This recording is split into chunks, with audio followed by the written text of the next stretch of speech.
Fella, friends at Good Life, back at it again. I'm looking online, and I just signed up the other day, actually, the T-shirt club. T-shirt club. I said I did once a month. I got a scallop V showing up every month, one hoodie, and a couple fresh white tarps, because I like white tarps. So I just signed up for that too. That sounds exactly up my wheelhouse. Yeah, they come once a month. Look at these shorts. Just chalk it up like it's another fucking internet bill. Yeah. 120. Look at these shorts. Chalk it up. Stretch corduroy shorts. Might be a little warm for me. No, I got the corduroy shorts. I'll tell you right now, they're a little tight. Ooh, then they're not for me. They're a little tight. Good thing I fucking got the chicken legs going. Look at this spring. I clicked on it and said spring arrivals. I like that. I mean, summer's coming. Look at this little wife beater, or what do we call tank top's a proper term for it. Tank top. Hey, wife beater's probably not. Tank top. Updogg, I think you could pull off this tank top here, bud. I won't mind a new tank. I might go to Coachella in a couple weeks, so maybe the tank's kind of the play. But I agree. I also like the for her on here, because I'm all about Easter and this time of year. It's all about giving. They got some quality green. I like the green shirts. I like the pink. Dude, they got a Good Life trucker hat here that you need to get. Good Life Leisure Club. It says the truck New daddy? York. It's a perfect truck hat. I can't wear trucker hats, but you might want to put that in your next little order. So listeners, we are giving a special edition again today with our code for goodlifeclothing.com is what, Mr. O'Brien? Curfew. It is Curfew. That's for you folks in the US of A and also Canada. Make sure you Canadians who don't know that you're able to get Good Life clothing up in Canada now. Snow's melted. Spring. You guys that golf are going to be out there after the golf round. Throw a nice Good Life tarp. I'm telling you what. Get the fresh white tarps, because you can't have the mustard and ketchup like Obi's Donaldson jersey. Or the beers you guys spill on you up there, eh? Just can't do it. So spill on it. Throw it away if it's fucking greasy. Get a new one. Our friends at goodlifeclothing.com. This is Nick Kypreos, real Kipper and Born, and you are listening to Missin Curfew. I love that handle, boys. Right now, the Funk Soul Brother. Check it out now. The Funk Soul Brother. Right about now, the Funk Soul Brother. Check it out now. The Funk Soul Brother. Right about now, the Funk Soul Brother. Welcome back to a fresh episode of Missin Curfew. I'm Shane O'Brien. And I'm Scotty Upshaw. Where in the blue? Is it because you're having a boy, or what? What gave it away? What gave it away? Fuck, I've seen a lot of happy looks on your face over the course of how long have I known you? 15 years? Yeah. I've seen different kind of smiles from Upshaw, right? I mean, the assist you gave me on the ice, some smiles in Vegas, some smiles in Cabo. I've seen different smiles. Yeah, the Bonnaroo smiles. Bonnaroo smiles. This grass angels you used to do. Yeah, that was for My Morning Jacket. That was a good smile, buddy. I was crying, Congratulations, bud. At you. My Morning Jacket, or when you found out you had a boy? Both. Thanks. What a weekend. It was pretty special. Thanks for coming. Yeah. Nice to break in the house with you and the boys. Big guy, Jody, Loop Dog. Who else was over? Flowers. Easter Bunny. Yeah, Flowers. I love that people thought that was me in there. I'm like, what? Do they think I've lost fucking 100 pounds over the course of one day? Was a little short. I mean, it may be because the dance moves. He was pretty fucking. He had the dance going. He made the video actually. He made the pop-in video pretty good. So it was awesome. It was quite funny actually how it all went down. It was great. Christina, give my girl. I got to give her a shout out because she, in the morning. She hustled around. I was there just kind of doing my Updogg thing, cold tub, fucking little workout, hung with Izzy. She went around to get the balloon done, and she was losing it because Party City was closed and this reveal balloon. So she had a couple of her friends help her out. And then anyway, I kept the balloons inside purposely because I don't want to, God forbid they hit a light bulb and pop or something, or they fly away up in the wind. Or right? that would have been worse. If because then you can't even pop it. Then you're like, fuck, boys. I guess we're going to have to do this next weekend. You got to call Elon, get one of those star fucking those ships to go get that thing. You could have borrowed one of our buddies' planes. They tracked it down. So anyway, I had Flowers put the Easter Bunny outfit on because there's some kids there. And lo and behold, I brought the balloons outside a minute too early. I went in to get Flowers. I said, Flowers, come out now. Kids, look, Easter Bunny. So they all come in, and everyone's kind of focused with their cameras on Flowers. And next thing you know, the fucking wind grabs these balloons and brings it right into the cactus. The only fucking cactus in my backyard. And all you hear is pop, pop, pop. Oh, and fucking just the blue blue confetti. shit everywhere. Blue shit everywhere. It's still everywhere. Yeah. But man, it was a good feeling. I It was a great bet. feeling. Me and Loops were dying. I mean, the video of Loops laughing was hilarious, Yeah. and then you come out, and then Christina's face was like, Christina wasn't even out there. No. That was kind of the shittier part, but I think she handled it pretty good. she did, yeah. Yeah, because I looked around purposely. I'm like, oh, God, she is going to be pissed. But And she maybe was really deep happy. down she might have been, but I think because everybody was laughing about it, and just like she just came out and started smiling. Yeah, and then my brother-in-law, Matt, he sees the blue go off, and he had these two little shakers. So he was like, okay, now's the time. And he just unscrewed the one and like fucking shot cannoned it. Yeah, when he did that, I was like, because at first I was laughing, and then I was like, kind of like, should we, like, what's going on here? Should we just relax and regroup? And then he started firing off the two things. I'm like, well, now it's on. I'm like, hey, congratulations, everybody. But at least you had a backup balloon that you could do the actual ceremony. We had, for social. so one didn't pop, thank God. Thank God. And there was no, if you look at the video that I posted, there's no blue confetti in the photo, right where the thing kind of blew up. There's nothing on the ground. So it looks kind of like. On the first one, on the mess up, you couldn't tell that it was blue? Can't tell it was blue. Oh, wow. So it looks like it was actually done right. And it's funny because Cody, our friend Cody and K-Wash last weekend, we were talking about Kevin's like reveal that they did like 8 years ago I think it was for Avery, their daughter, right? And it was like this cute reveal, and not many people were doing the cakes and the balloons at the time. It wasn't really a thing. So then Cody's like, man, you got to go on YouTube to these videos of like the reveals gone bad. And it is that. The balloon's flying away and they're like, Oh, no, they're trying to throw shit at it, or it pops and it's, it's another girl and the guy's got 4 girls and he's losing his mind. And, so I'm really happy. Yeah, That's I've important. seen the ones go bad where like the guy lets go of it and they're like the balloon's gone. And they're Gone. like, oh my God, how you got to do What else is great is our boy PJ McKegg, the big guy. Yeah. He brought over a cake, and it was congrats on a boy. Like he was just mind over matter. Like I was pretty convinced you're having a boy too. Thank you. Me and Flowers had talked about it the previous weekend. And Flowers was like, no way he's getting a boy. No way. It's Upshaw. He's getting another girl, blah, blah, blah. I'm like, yeah, but it's Upshaw. He's already got his one girl. He's going to get his boy. I just thought you were going to get your boy. I guess it was a 50-50 chance. But the first one, I knew Izzy was a girl. I knew you were. It's throwing the craps. Yeah. It's, Did you it's do anything just different to get a hustle. boy? Like I different don't know. position? Anything Or? in doggy? I'm just asking if I ever. Maybe. Because if I ever do have a kid, I wouldn't mind getting a boy. Yeah. Was there any tips or? Yeah, I don't know. Well, if you remember, let me know. Write it down and tell me. I guess so. you just got to go for it. Just go for it. Go as deep as you can. Like, did you not jerk off for a couple days before or anything, or did you watch? No, I would have been jerking off for sure. Oh, yeah. You can't go more than a You couple don't just go full like guns a blazing, like. Not really. No, eh? Not when. I guess not when they work. See, I think if I ever have one, I gotta save it up a couple days before. Like, I gotta not jerk off Go and just just full batch. and come. Right? Because I don't know how potent. Charlie I don't know how Batch. much potent potables I got left in there. Should have frozen a couple back in I'm the. sure you could just muster up a good, 4 or 5 day. Just Yeah, no, I gotta lay off. For sure. Yeah, Absolutely, like stay yeah. off the Pornhub for a couple days yeah. and see if you can. It's tough. I bet. What do you I do? don't know. I should have froze a couple of the National League. Like back when you're like, It's not a bad idea. I talked Like when about you're this with old yeah. Luke Dog. I'm like, buddy, it's not a bad idea in your 30s to just maybe save up for a week. Try not to he's a try not listen, to get that iPad out too much. He's a couple years late. You should have frozen him a Because couple I think years there's ago. those banks you can go in and they'll do it for you.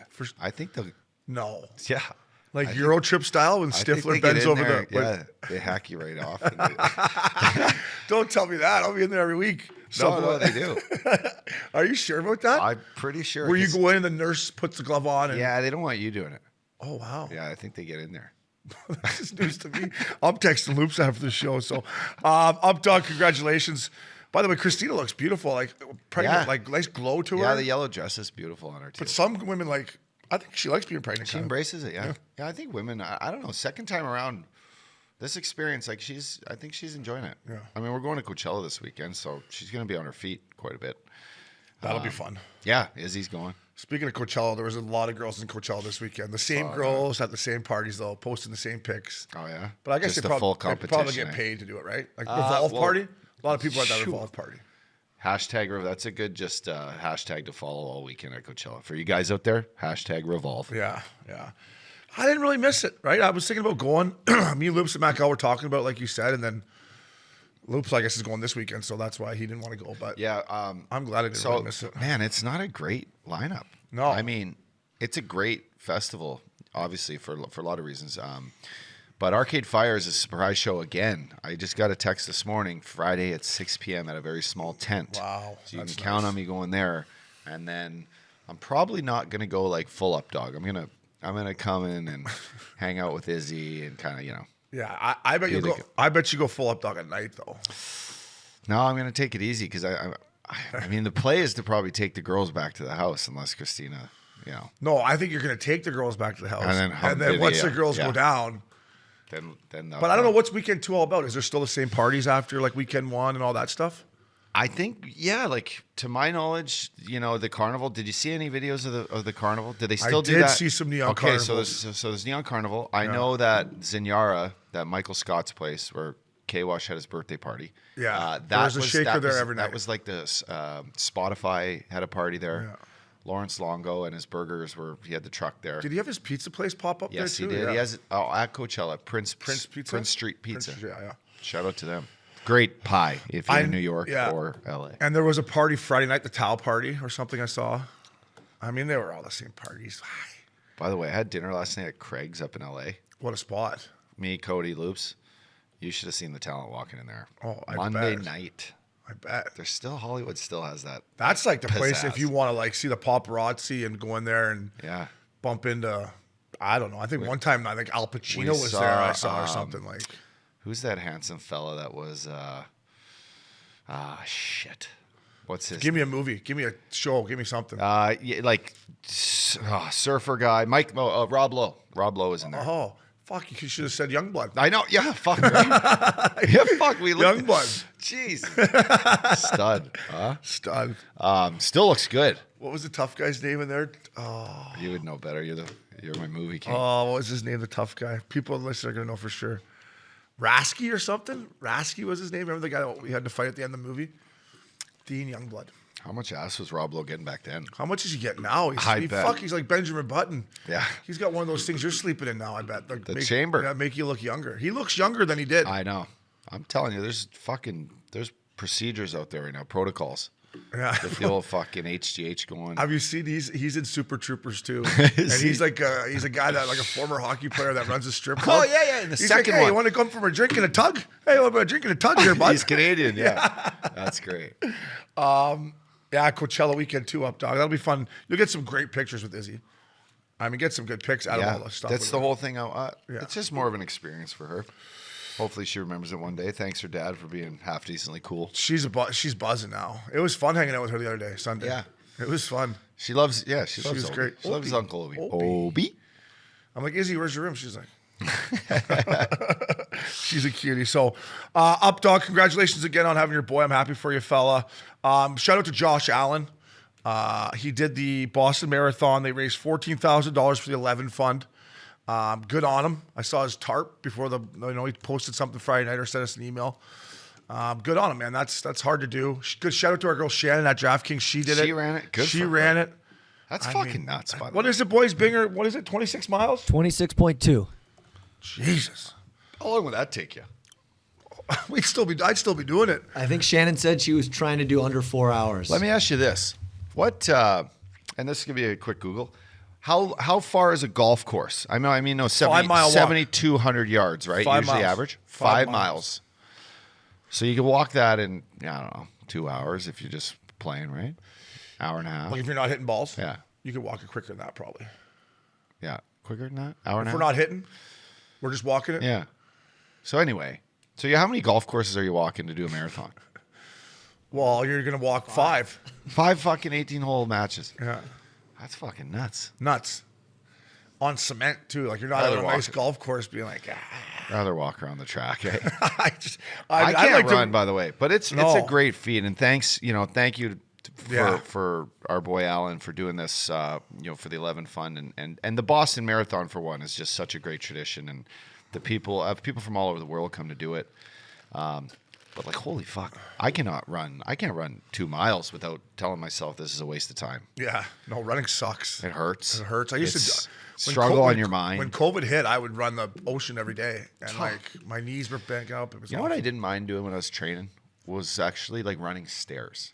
I used to in Edmonton. Our training was in the River Valley, and there would be these like to run up the stairs. Oh, it was like 50 second sprint. That's far. That's fucking fuck yeah. But it's straight. It's not like a staircase where you're back and forth. Awesome form of training for any young kid looking out there or trying to figure out what to. We used to put guys on our back. You know who I had on my back was that Sean Bell. Remember Sean Bell? Yeah, I do. D-man, right? Big boy. Never really made it, right? No, but he was He was maybe Played a for Team first. Canada World Juniors. He was like a first or second round pick. I mean, fuck, he was a tank when he was 20. But we used to put each other on each other's backs like when we were training and try to run up. It's nuts. Yeah. We would do the Belleville Bridge, me, Richardson, and then every now and then we do the sandbanks where they're like this. Where Oh, you yeah. run. In sand? Yeah, and I got to be honest, I'd be complaining the whole time. Like, is this necessary to be running up the sand here? Like, can we not just run a normal bridge, whatever? But it was hard. So Yeah. But I still don't like walking upstairs. I don't like intervals. I've never. Is it intervals or incline? I don't like incline. Incline. Never been an incline guy. Interval's like a 40 second on, 20 second off. Remember That's that interval. road we used to run on Loopses up the Yeah, PCH up there? Like, I would do that with loops every now and then, but I still didn't love it. There's actually the stairs there are good too. Yeah. Have you ever done the stairs in CDM? We're getting a little off topic here, but the stairs in CDM are fucking hard too. If you ever want to push yourself, Go there after this little race. No, I already swam and walked today. Nice, good for you. I wasn't fucking breaking any records in the pool today, bud. Long weekend for me. Long day at the Long house, day eh? celebrating Easter, man. I really gave everything I could to the Easter holiday. Yeah. Friday, Saturday, Sunday. You did, yeah, you did. I came to your house. I had a couple. Talk about the old shampoo effect. I go to brunch with Joe D, Bex, and Leo. Mm-hmm. And the champagne, they're just coming around the tables with champagne. And I had like 3 or 4 glasses of champagne. Next one, I'm back in one again. And then I go to your house. You pull out the nice High West whiskey for me. I had 2 or 3 of those. And then I'm like, I better switch back to beers here. And then what we ended up back at Loops is me and you With having the Loops, whiskey again. having whiskey. I was hurting.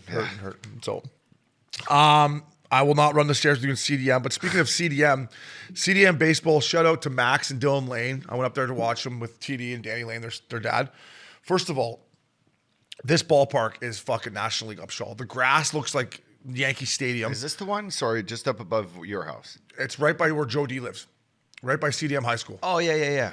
Okay. Field's right there. Awesome. It has sick grass, Yeah. sick everything. Played tennis over there before. Yeah, they had the tunes in between the innings, and then every kid that I thought this was like National League has their own walk-up tune. Like, they're just coming out. They look like big Are they good leaguers. ball players? It wasn't their best game. They were losing 3-0 when I stayed for 3 or 4 innings, but Like, were they making the right play when you? yeah, like, they're good baseball players. the right for sure. grounder. They make the right decision. They're 16, 17-year-old kids, right? Yeah, I just High thought, school? like, imagine growing up playing baseball at Here? CDM High School in Newport Beach. All with these young all these chicks, hot yeah, chicks at coming the to watch. games. Yeah. Going home to a $10 million pad or going There to was hit this balls. one girl walking in when I was leaving. I was like, if that doesn't motivate you out there to put in some effort for these guys. No kidding. Like, people always say that to me about living in Newport. Like, I was living in Newport. I'm like, it's great, but I would have rather grew up here. Yeah. Like, imagine going to high school here. Like, we would obviously probably wouldn't have been hockey players. But Well, like for the people back home, it's like watching the Laguna Beach or the OC back in the Yeah, day. Same exactly. shit. These kids, this is how they live. it's how they live. The ones that are in this little remote little area here, it's fucked. I wonder when they leave here and go to like other colleges and they get there, if they're not like going to USC or something, they're like, what the hell's going on here? Yeah, what's this? Where's all the tents? Snow. I thought snow was only on the mountains when we're skiing. Hey, speaking of snow, it snowed in Toronto yesterday. Snowed in Fort Mac this morning. Peter Gurgis' text was like, what in the actual fuck? His Instagram was, what in the actual fuck? And it's just like a snowstorm. I text my mom and dad. I go, you got to get out of there. My mom and dad will be here next week, so that's good timing Oh, for them. nice. Yeah. Are we bring Pitter on the show or what? No, I don't think we want to hear what Pitter has to say. Love you, Pitter, but I hear it enough, Upshaw. I'm just not sure you're cut for radio, Dad. No, you know what? We could get him on here, though, and he would rip how soft the NHL is, which we like to do sometimes. But maybe I'll bring Pitter in. Yeah. So CDM Baseball, shout out to Max and Dylan, Updogg. If you have a chance to go watch this game just to see their setup, it's National League. So some sad news here. Mike Bossy passes away at 65 years old. Lost his battle with lung cancer. I mean, you got some stats there for him. Yeah, it's amazing. Right? To me, I mean, I think about growing up and, you know, he began his career 77, right? A little bit early than you and I were around. But thinking about like true goal scorers, like Mike Bossy was always the name. Like if you were a right-handed shooter when you were, you know, born in the early 80s, like Mike Bossy was going out and scoring 50 every year, and only guy kind of keeping up toe-to-toe with Gretzky for goal score. But, you know, one of 5 players, I had written these down, but one of 5 players to score 50 and 50, which is a pretty incredible feat. And I think only Gretzky's done it faster. 9 this is the one that blows my mind. 9 consecutive 50-goal years. That's fucking crazy. That's insane. That's 9 so nuts. 50-goal years. In a row. 2 consecutive, which is really cool, 2 consecutive Stanley Cup winning goals. You think he got laid after that? I would say so. Right? They won 4 straight, those squads. I know they did, yeah. But back-to-back years of like, hey, that was my G-dub. Yeah. And I mean, in the 70s, right? Or was it in the 80s they won? 80s, right? It was 70s into the 80s. Yeah. Like, imagine back in those days, right? Like how hard they were partying after they won. Pretty awesome. So, you know, it sucks. Calder winner, sucks, Conn yeah. Smythe winner, 3-time Lady Byng, 1,126 points in 752 games. Pretty amazing. Hall of Fame in 1991.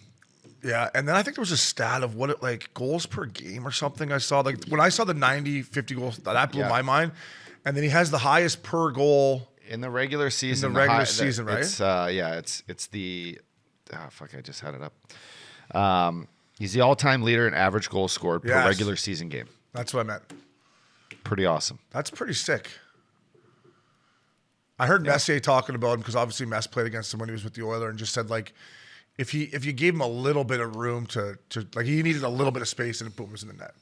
That's how you get 50, 9 straight years. So 70 snipes a couple years in a row in Laval in the Quebec Junior. Is that where he played, Laval? Yeah. Wow. Tough year for the Islanders. Obviously, not playing the way they want on the ice. They lose Clark Gillis and now Mike Bossy. When I think of Bossy, I think of Cons' first dog named Bossy. I was like, "What's your dog's name?" He was like Bossy. Yeah. I'm like, "Fuck, you are an Islanders fan." When I was getting to know him, so Yeah. obviously thinking about Bossy and his family and the whole Islanders family, that's a bummer. But those numbers, man, they were pretty nasty. So Ryan Getzlaf and our boy Corey Perry. Last time they played together in Tampa. They had a great picture before the game. I text Getzy. I go, "You got the best tan on the ice for sure." Getzy's tan out there was unbelievable. And then Coop puts Perry out for the face-off, and Pears wins it. And I'm like, "Wow, Perry's gonna have." It was a fight. Just wasn't clean. No, it wasn't. It was there for a couple seconds. Yeah. He didn't snap it back. It was great. Now Getzy says the winger Belmar got in there and won it. I'm like, no way, Getzy. So Coop and Getzy FaceTime me after the game because I text Coop. Hey, great job putting Perry out there for the opening faceoff. I thought that was classy. I said, no one's better than Ryan Getzlaf. By the way, I'm having an argument with my buddy, Cody. Is he a first ballot Hall of Famer? And Coop said, with some like Yellowstone emoji, it's happening. I'm like, I couldn't agree more. I think Getzy's going to be a first ballot Hall of Famer just because of everything he won. And then he FaceTimed me after the game, him and Getzlaf. Getzy's like, where are you living? I'm like, this is what 13 goals get you, bud. And he's like, oh, pickup hooked you up at the Bay Club. I'm like, yeah. So that's nice. Nice backdrop there. yeah, I thought it was just a good. I don't know. I thought the whole thing was great. Yeah. Well, what else is just great is that he's getting to do this on his own terms. I mean, obviously, it'd be nice to go out in an own championship way. Can't really say, everyone gets to winning like a Stanley Cup or knowing that they're playing in their last playoff game. But in this case, like Getzy, he's been here his whole career. His friends and family are going to witness the last, week, 2 weeks here. Yeah, this is it coming up. It's truly a farewell tour for him here in Southern California. We're all going to go to the game on Sunday here. We got 15, 16 guys ready to fucking fill up a box and get drunk. Yeah. I'll be hurting again cheer on this Monday. guy I'll on. be hurting again on Monday. And play the St. Louis Blues, which is great for I all of us involved. I just think, so off topic, but going out on his own terms with his family and his 4 kids. And, I saw Paige and the boys, and I saw them at Easter Sunday. And actually, at the time, the NHL had posted a photo of Getzy's 2003 draft class. And I was just standing with Paige. So I'm like, hey, look at this. And I show Gavin and Ryder. And I'm like, look at your old man. I'm like, how old do you think he is here? And they're like, I don't know, like 23. I'm like, he's 18. Look at this guy. He's had the spike. Just frosted tips and just a weapon on him, eh? Yeah. Exactly. So pretty awesome. I can't wait to see him and well deserved. But you mentioned first ballot Hall of Fame. I'm a little confused. Does the first ballot Hall of Fame mean that First time you're on the ticket? first time you're on the ticket? Now, that means the first time you're on the ticket, you get in. So for him, it's 3 years. It's 3 years. Then you're eligible, and during that first year of eligibility, you're in. So Chris Prong's the first ballot Hall of Famer. Okay. I don't know who. Jerome McGinley, first ballot Hall of Famer. Yeah. Timu. 100%. I 100%. think he was. Yeah, he's the first ballot in my mind. Yeah. I would say he was. Now Cody's hung up on the points, right? He keeps bringing up Pierre Turgeon, for example, about how many points Pierre Turgeon has. Yeah. And I get if you look at Getzlaf's individual stats and his goals but he's got 1,000 games, 1,000 points, so he clicks the boxes there. And then when you go down everything that he has won, the only thing he hasn't won, like you said, is Memorial Cup. Then you put on the same team. Then you put his leadership ability. Then you put all his success in international hockey. I don't know, man. To me, it's a no-brainer. But I could be wrong. I guess the uncontrolled circumstance in this Is who's on the ticket with him? is exactly that. Yeah. So who retires this year and has eligibility in 3 years? Yeah. That would be Is it 3 years? Yeah. I think he had to be out 3 years, Yeah. unless I think they made Gretzky like the next year. Mm-hmm. I would say that they would probably make Sidney Crosby maybe the next year. Like I don't know, Yeah. but No, maybe for sure. Sid Guys might like that. Ovechkin next year. Yeah. But interestingly enough, I don't know who would be like retiring this year. Like if Patrice Bergeron retired after this year, and who gets say there was it was him or Getzey. That's like who gets in there. Does Bergeron have 1,000 points? I don't think Fuck, so. I don't know, I don't but think he does. Look up his stats. How many personal awards is the guy? Well, a guy hasn't lost a face-off his whole career. If you're going on face-off Holy circles shit. But not making any mistakes, what about Tuukka Rask? Like if Tuukka Rask not a first ballot.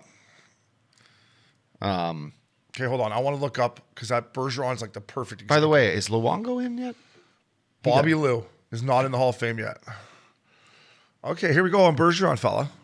1,210 games, 973 points. So he's going to get 1,000 points because he ain't retiring yet. Yeah. How many personal? Bergeron, man. Look at his awards. He's got the cup too. He's got Selkies. He's got Olympic golds. He's got it all. I mean, I guess like. Did he win a Conn Smythe? He almost did. Yeah, he almost did. To me, if I had to pick between them, and I'm biased because I love Getzlaf, Yeah. I'm taking Getzlaf because Getzlaf would chuck him. Yeah, that's a good point. And I know that has nothing to do with getting in the Hall of Fame, but to me, That's a fucking all-time it's like beauty Getzey response. chucks him. Yeah. I don't know. And how many playoff games? They're did both. He each have? Oh, Bergeron's got fucking 400 playoff games. He's got more playoff games than I got regular season games. Doesn't say here, Ups, but I'm sure we could track that down. I mean, Bergeron's probably a first ballot too, right? I don't know. I want to say Patrice Bergeron's a first ballot. Do you think Getzlaf is? I need to see like Google first ballot Hall of Famers. yeah. Then. Maybe you can get You that. know? Let's see that. I mean, either way, he's getting in the Hall of Fame. Right? 100%. Yeah, I think so. Fucking rates. So I mean, who cares if you're first ballot or not? I think it's better to say first ballot Hall of Famer. Well, I guess that first ballot Hall of Famer. Yeah, and that's what I would say is Cody. If that's who you're, that's Cody's the one that's pissing me off. Yeah. Oh, okay, so Marty Brodeur, Martin St. Louis, Fucking rights. Teemu Selanne, Yeah. Fedorov, Lidstrom, Pronger, Yeah. Forsberg, Hasek, Medano, Yeah. Chelios, Niedermayer, Sakic, and your boy Matt Sundin, Eddie fucking Belfour, beauty, Brett Hall, And he deserves Leach. to get on off ice. So these guys all got in. This is unique because they let 4 in 1 year here. Brett Hull, Brian Leach, Luke Robitaille, and Stevie Y. So all those guys you just said in their era, you moved to our era. Getzlaf's one of those guys. Yeah, he is. I agree. Right. Now, fuck. I only named 12 names in fucking. That's, I know. That's so it's a feat and it's an incredible one. And I hope It's a he gets a long look at it. And Yeah. And you're right. Anyone who knows Getsy and who knows the way he plays, fucking generational, two-way centerman that's badass and has a huge wrench. It's he just swings that thing around the shower like, heads up, Getzlaf, here, I'm coming in for a soak. Bob Mackenzie, so I think Princey did put up when they drafted Getzlaf. And they're like, oh, this is a perfect, for the Ducks. Like Babcock wants to get bigger. And Bob Mackenzie's thing was like, yeah, he's got lots of upside. He could be, maybe someday a second line center, but 100% a third line center. And I'm like, geez, Bob, you kind of missed the one on that. Like, yeah, but Bob Mackenzie gets to throw shit against the wall. And usually it's going to stick. Yeah. Right? Whatever you want to say about that. But Getsy going up there with his frosted tips, like you said, I was just like, if you look at that draft, because it's the best draft arguably ever. Yeah, it is the best. I would say Bergeron or Getzlaf are the first overall picks now, or maybe Webb's. But it's either Bergeron or Getsy you would take first overall in that draft now, looking back at their careers. Yeah, both won cup. A lot of times to it, right? Getsy, any finals? No. Bergeron's got a couple finals, right? Getsy made it to one Stanley Cup final. And lost? No, he won. Yeah, that's what I mean. But he made it to fucking 3 or 4 Western Conference finals where he lost to LA and Chicago, who then went on to win the Stanley Cup. Yes. Yeah. Been there. Yeah. Getsy, love you, Pairs. Congrats on the face-off. Way to snap it back. You got that on forever. Weegsy, baby. My boy Weegsy, baby. Mackenzie Weegar. 300 games in the show. He's got 240 more to pass me. Happy for him. He's having a great year, Updogg. Just to see him with 300 games made me feel old. He's going to get paid. The meteorologist. Yeah. Whatever happened to weather with Weegsy? Is he still doing it? Yeah, he pumps it out there every now and then. Better. I want to see what that weather's like because I'm coming. We are coming. Second round, Florida, 100%. Book the flights. Binger, book the flights. Weegsy, congratulations. Your boy, Hubie Doobie Doo. First ever Panther to get 100 points. He's got 108 points, Uppy. Feels like we talk about him every week because he deserves it. That's a nice feat. I will say this about what I'm looking forward to in Florida too is, and I'm sure you got to witness it your 1 year in the playoffs there. Yep. I like when they throw the rats on the ice. Yeah, they do. I like it. Classic. Let's get them going. Florida, South Florida. Bring it. What is it when you score or when you... It's at the end of the game. End of the game. The old story goes back, and I think Jovo told it, but basically Scott Mellenby, after they won the 1 year, fucking rat was in the thing, and he hit it with his stick or whatever. And so the rat was in their shitty old rink? In their old rink, yeah. And then so it became the Rats. That's awesome. The Rat Pack. Something like that. I think I like... I want the Rats. Bring the Rats on. I think I like Florida's old uniforms, the ones you wore, by the way. I know this is off topic. It's not in our rundown, but do you like the new uniforms? I think the old Panther, where it looked like it was jumping at you. Yeah, with the ones fucking you wore, feet like this. Yeah. And the big, you see the the half horn. stinger he had going there. Yeah, he had the little stinger with the tail. Oh, that was his tail. Next time you watch a game, really look at their unis. I don't know. I don't know if they're any better than the old ones. And then even these blue ones here that they're wearing. I don't know. I think that's a better looking jersey, but not that they give a fuck what I think. But how much do you think Jumbo Joe's going to play in the playoffs for them? Is he in there now? I haven't seen him. I don't think not in the last couple. They're of pretty games. stacked, man. They're really and they play stacked. fast. Like it's almost like they'll give him a game or two. Obviously, he's gonna, they'll give him a game or two, but they're just fucking buzzing. They got 115 points with fucking 8 games left. That Giroux's just come in there real nice. He's proven me wrong. He must have been listening to Missin Curfew ups because he's I know, he's but stuffing also, it up my ass. You play with Barkov and I got 114 points. Avalanche cost me last night. They finally lost the game. They did, minus what, 300? Minus 200 against the Caps. But I rolled them. They won 9 straight. I think I won 7 straight bets with them.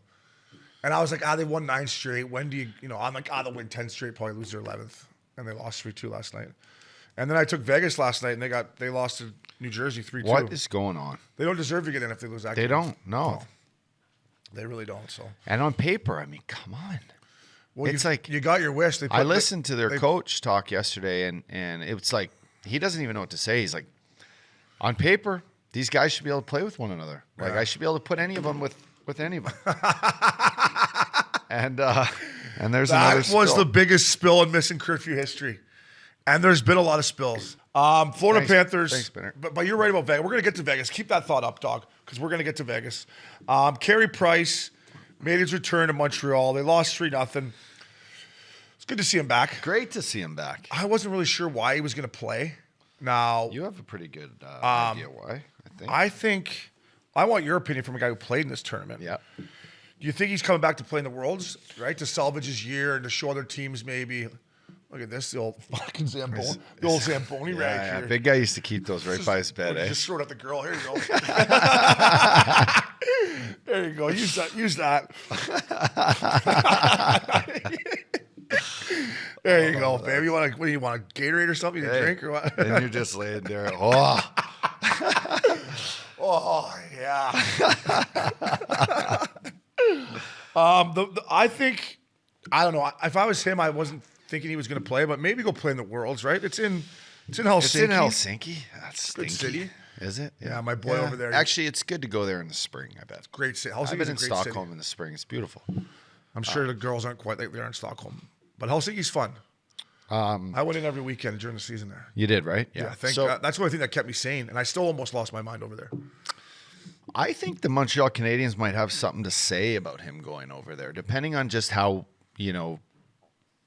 far along he is in his recovery. Like, I don't know.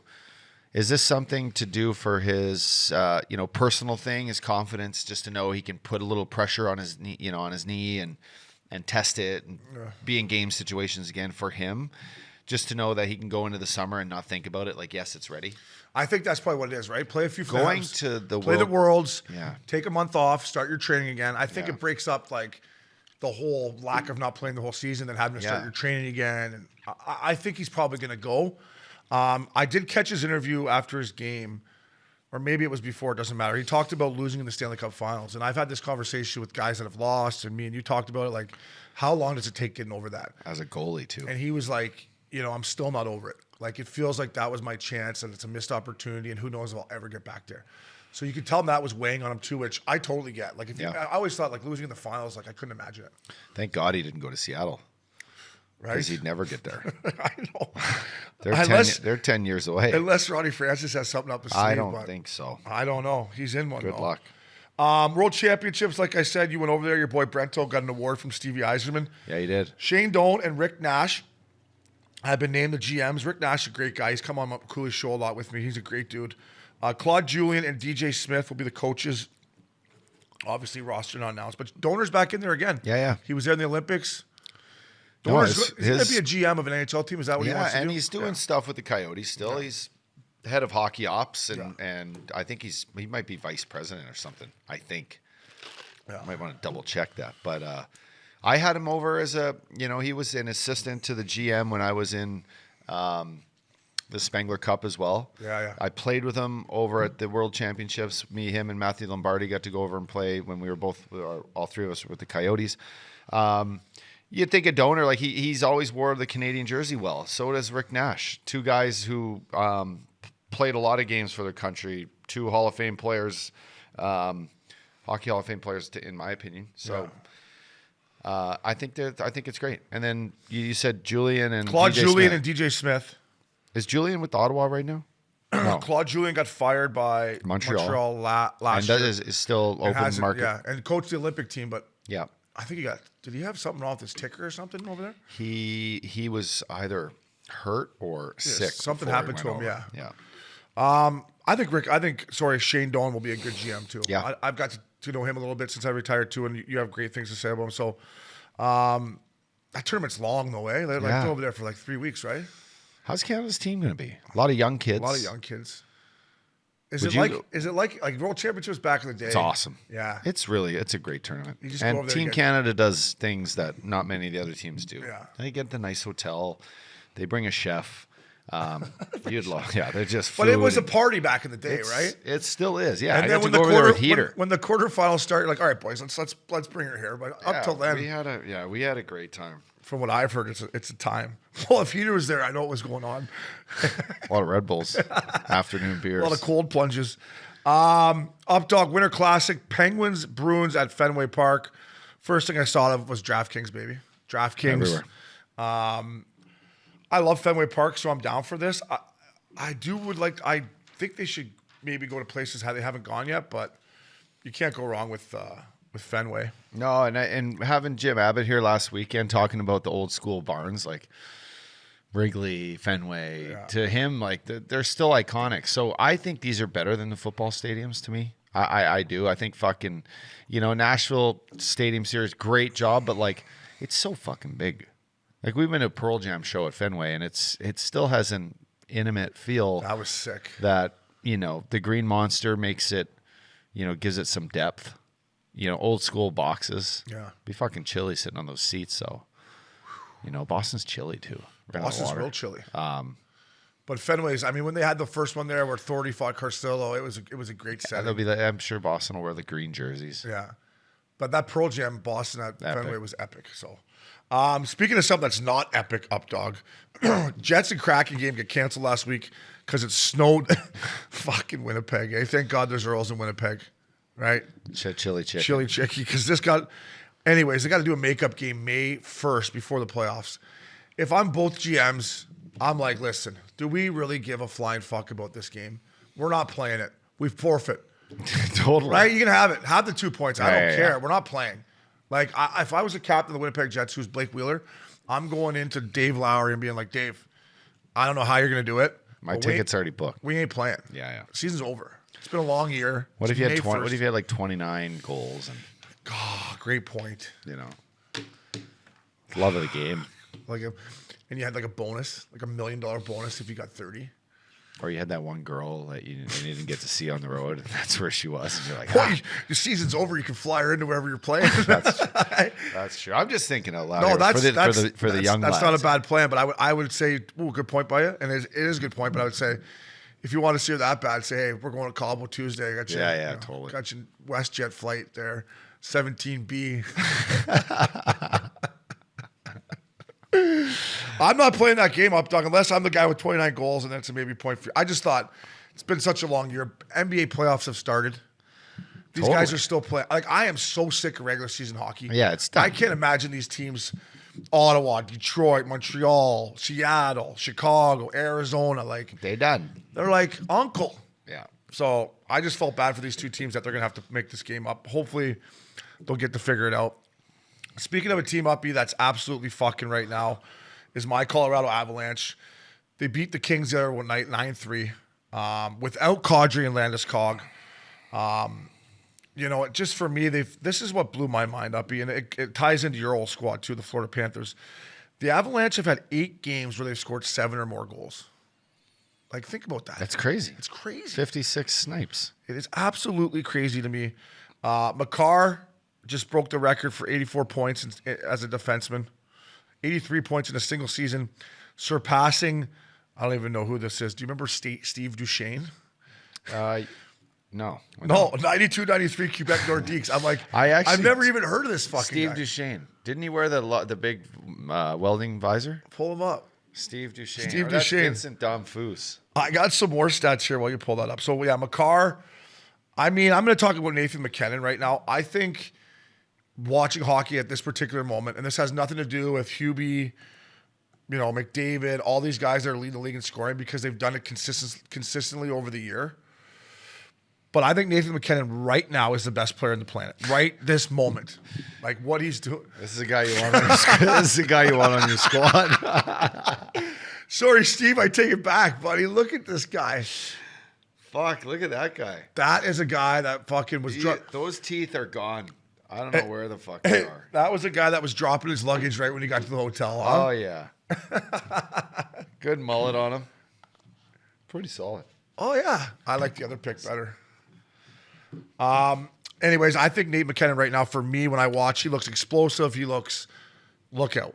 Yeah. And when they get Makar and Landeskog and Kadri back, I don't know. We'll see. And then I wanted to ask you about, our boy Bo Byram. He's back. He's playing well. If you're Bednar, are you throwing him in there game one, or are you sticking with the two veterans, Johnson and Johnson, on the 5-6 pair? Or are you just, I mean, he looks good again, but he got fucking lit up last week again. Like, I just don't know. He doesn't know how to take a hit, right? I don't know. Like, if you're the other team, too, you know this. It's like, you got to, like, a young, skilled D-man, you got to play physical on him. He's got to learn how to protect himself. Right? Is that what they're working on with him? They have to. I don't know. Like, how do you... now we got to focus on prolonging your career. But they're in win now mode, and he has a chance to make their team better. I mean, I play him, Obes. You'd play him. I play him. Fucking, Yeah. he's good. I really watch him good. play. He's good. He looks good. But I just, But it sucks. I like, listen, my first couple of years, I was hurt, and it fucking sets you back a long, long time if you can't like be that regular player, you know, make an impact right away. yeah. But and fuck, it's they're a just- good team. Man. They're a great team. And I don't know. I like the two veteran guys, Johnson as their 5'6". Now, Sam Girard, we'll see how he goes because all I have is the visions of him in Game 6 where he was in the washing machine against Vegas.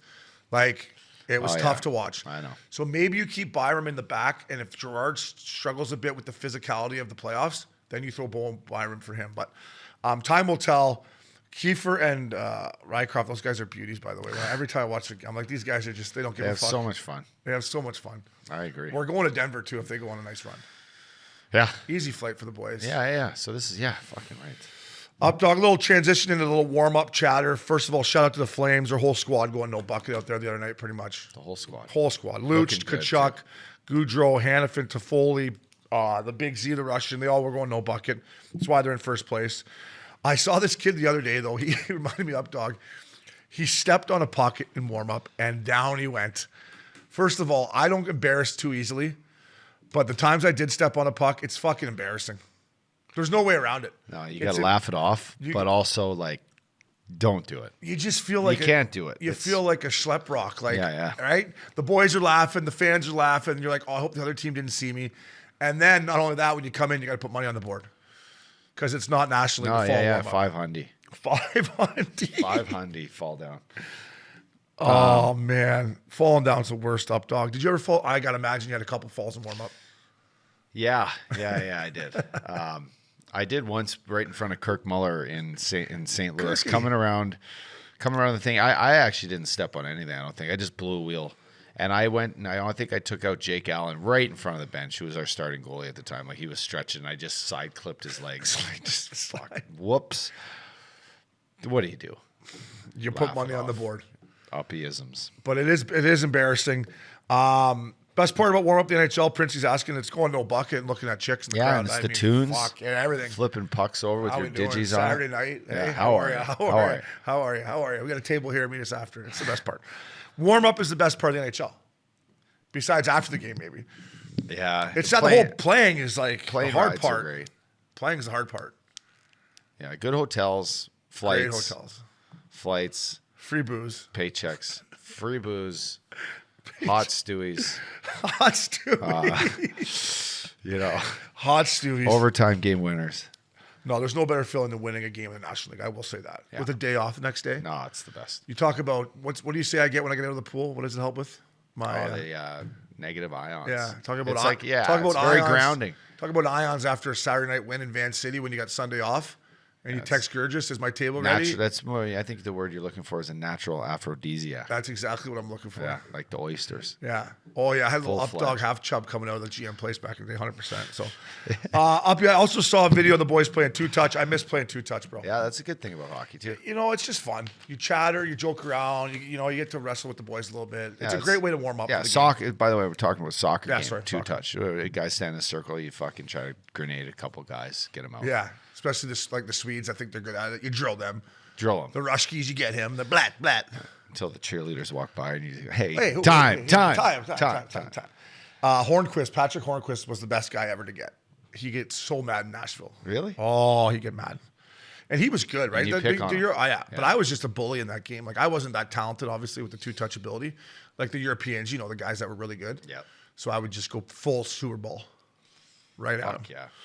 Speaking of right at him, Ryan Hartman and Evander Kane. Wow. I love This it. was great. And by the way, I didn't know about his ex-girl till you told me on the golf course, but then I saw something of it actually on social media. So she Venmoed Hartman $200. And then the fans, this is pretty cool. The fans were going to pay his fine for him. Yeah. They started They Venmoing did? Ryan Hartman. They did. He came out and said, I'll pay my own fine. Thank you for the fans. And he donated it to a children's hospital in Mini. I think this probably just shows how much people don't like Evander Kane still, right? I think so. there's a lot of charitable, thoughts that are going into this. A lot of people stepping up for a good cause. But you're right. No one likes him. No one likes him. No. And I got to give him a little bit. He's playing fucking good. Yeah. He's a goal scorer. Like, I don't ever want to, hang out with him or bump him. I'm going to give him some credit, though. Like, he's played very well there. He's handled himself like a pro. He's been a non-distraction. I don't know. He's done a way better job than I thought it was going to turn out to be. So good on him for that because, we've all made mistakes, but it still goes to show that people around the league probably. Yeah, I mean, no, and Ryan Hartman's having a hell of a year. The guy's a great player. Really good player. Good player on a good team, a leader, a guy that fights, a guy that fucking can score. He's a gamer. I love that he doesn't take shit from him. Yeah, Hartman's a killer. Little like for his size. I love him. Mini. St. Louis has beat Mini. Like they're 9-0-1 their last 10. They beat him again the other night. I know, and they're gonna play first round. That's crazy. We played Mini first round a couple years ago. Did you? 3 years ago. You beat beat him in 5. Yeah. Beat him in 5. That'll be a good series. Hartman, keep it going, fella. Transition to our next segment here, presented by our good friends at Good Life, just called Swag Updogg because they got 6 swag. This Marc-Andre Fleury, I'm going to go and say it. He has the best style in the NHL for goaltenders. You're damn right. See his shit again with Mini? His shit's nasty. Yeah. Like, fucking old school. It's unbelievable. If you're a young goalie, you look at Marc-Andre Fleury, that's NHL. Yep. Get your gear looking like everywhere he goes, his gear looks amazing. It's like an old baseball glove style. Yeah. It's great. He's got like the brown or gold. It's a good fucking tan to it. Yeah. We got some other notables here that Princey wants to give some love to. Some potent notables. Benner's got good style. Mike Benner Smith, does have good, yeah. Smitty's pads look so fucking big, by the way. Saros, good style. I love that Soros kid. What a good kid. Great Always kid. smiling. Gotta love him. Gibby, Price has got good style too. So Price is by far the best moving goalie that there is. Like, if you watch him the way, and you could probably ask any goalie of this era who they watch, because goalies isocam just the goalie, like if they're watching a game on TV. For sure. This Price's moves are just so fucking fluent, Obi. Like cross crease, stepping up, kneeling down, glove here, there, kick phase. Buddy. It's robotic, but it's pretty fucking cool. It's like swagger for like a basketball player. 100%. It's so he makes it look so easy that when he first came in the league, I didn't think he was trying some nights. Like I would be like two guys on my team talking to like, I don't know, Marty or Vinny back then when I was with Tampa. I'm like, do you think Price battles hard enough in there, boys? And they're like, no, I think he just makes it look that easy. Remember the whole Halax took the net from him in the one playoffs? That's when we were having this conversation. Yeah, like, is Price the guy? I know. Well, he was the guy. So thank you to our good friends at Good Life. Swag, baby. Promo code. What is that, Updogg? Curfew? Curfew, baby. Check it out. Springs in the air. Talking about a goalie who doesn't quite move as fluently as Marc-Andre Fleury is Robin Lehner. 6'4", 250 pounds. Listen, I'm not one guy to talk about the scale because the scale was my enemy. Still is. But I just don't get on it anymore. But I had to get on it every fucking day of my NHL career. Every day, pretty much. At least every week. But most teams, every day I had to win. I'd like to get this Lehner on a scale right now. See, I think 250 might be generous. And I don't know if he's hurt because he has been battling injuries. And if he's hurt, playing hurt, good on him. Because playing hurt is what it's all about this time of year. But, Uppy, we were talking about it before. Like, it's no disrespect to him. He's been through a lot. He's coming on the other side. But when you're a number one goalie, not many guys can be a legit, lean on every other night number one goalie. And I think that's what's, costing Vegas too. I think you're right. That mentality of it's now him, and whether I'm hurt or not, you need to find a way to get in the net and make saves. Mm-hmm. And you need to help your team win because, we haven't got to it yet, but the power play fucking stinks.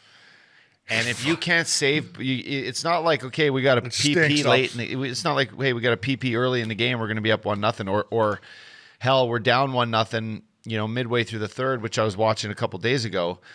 And they get a fucking power play late in the third. They get 2 power plays late in the third. I think they played Van.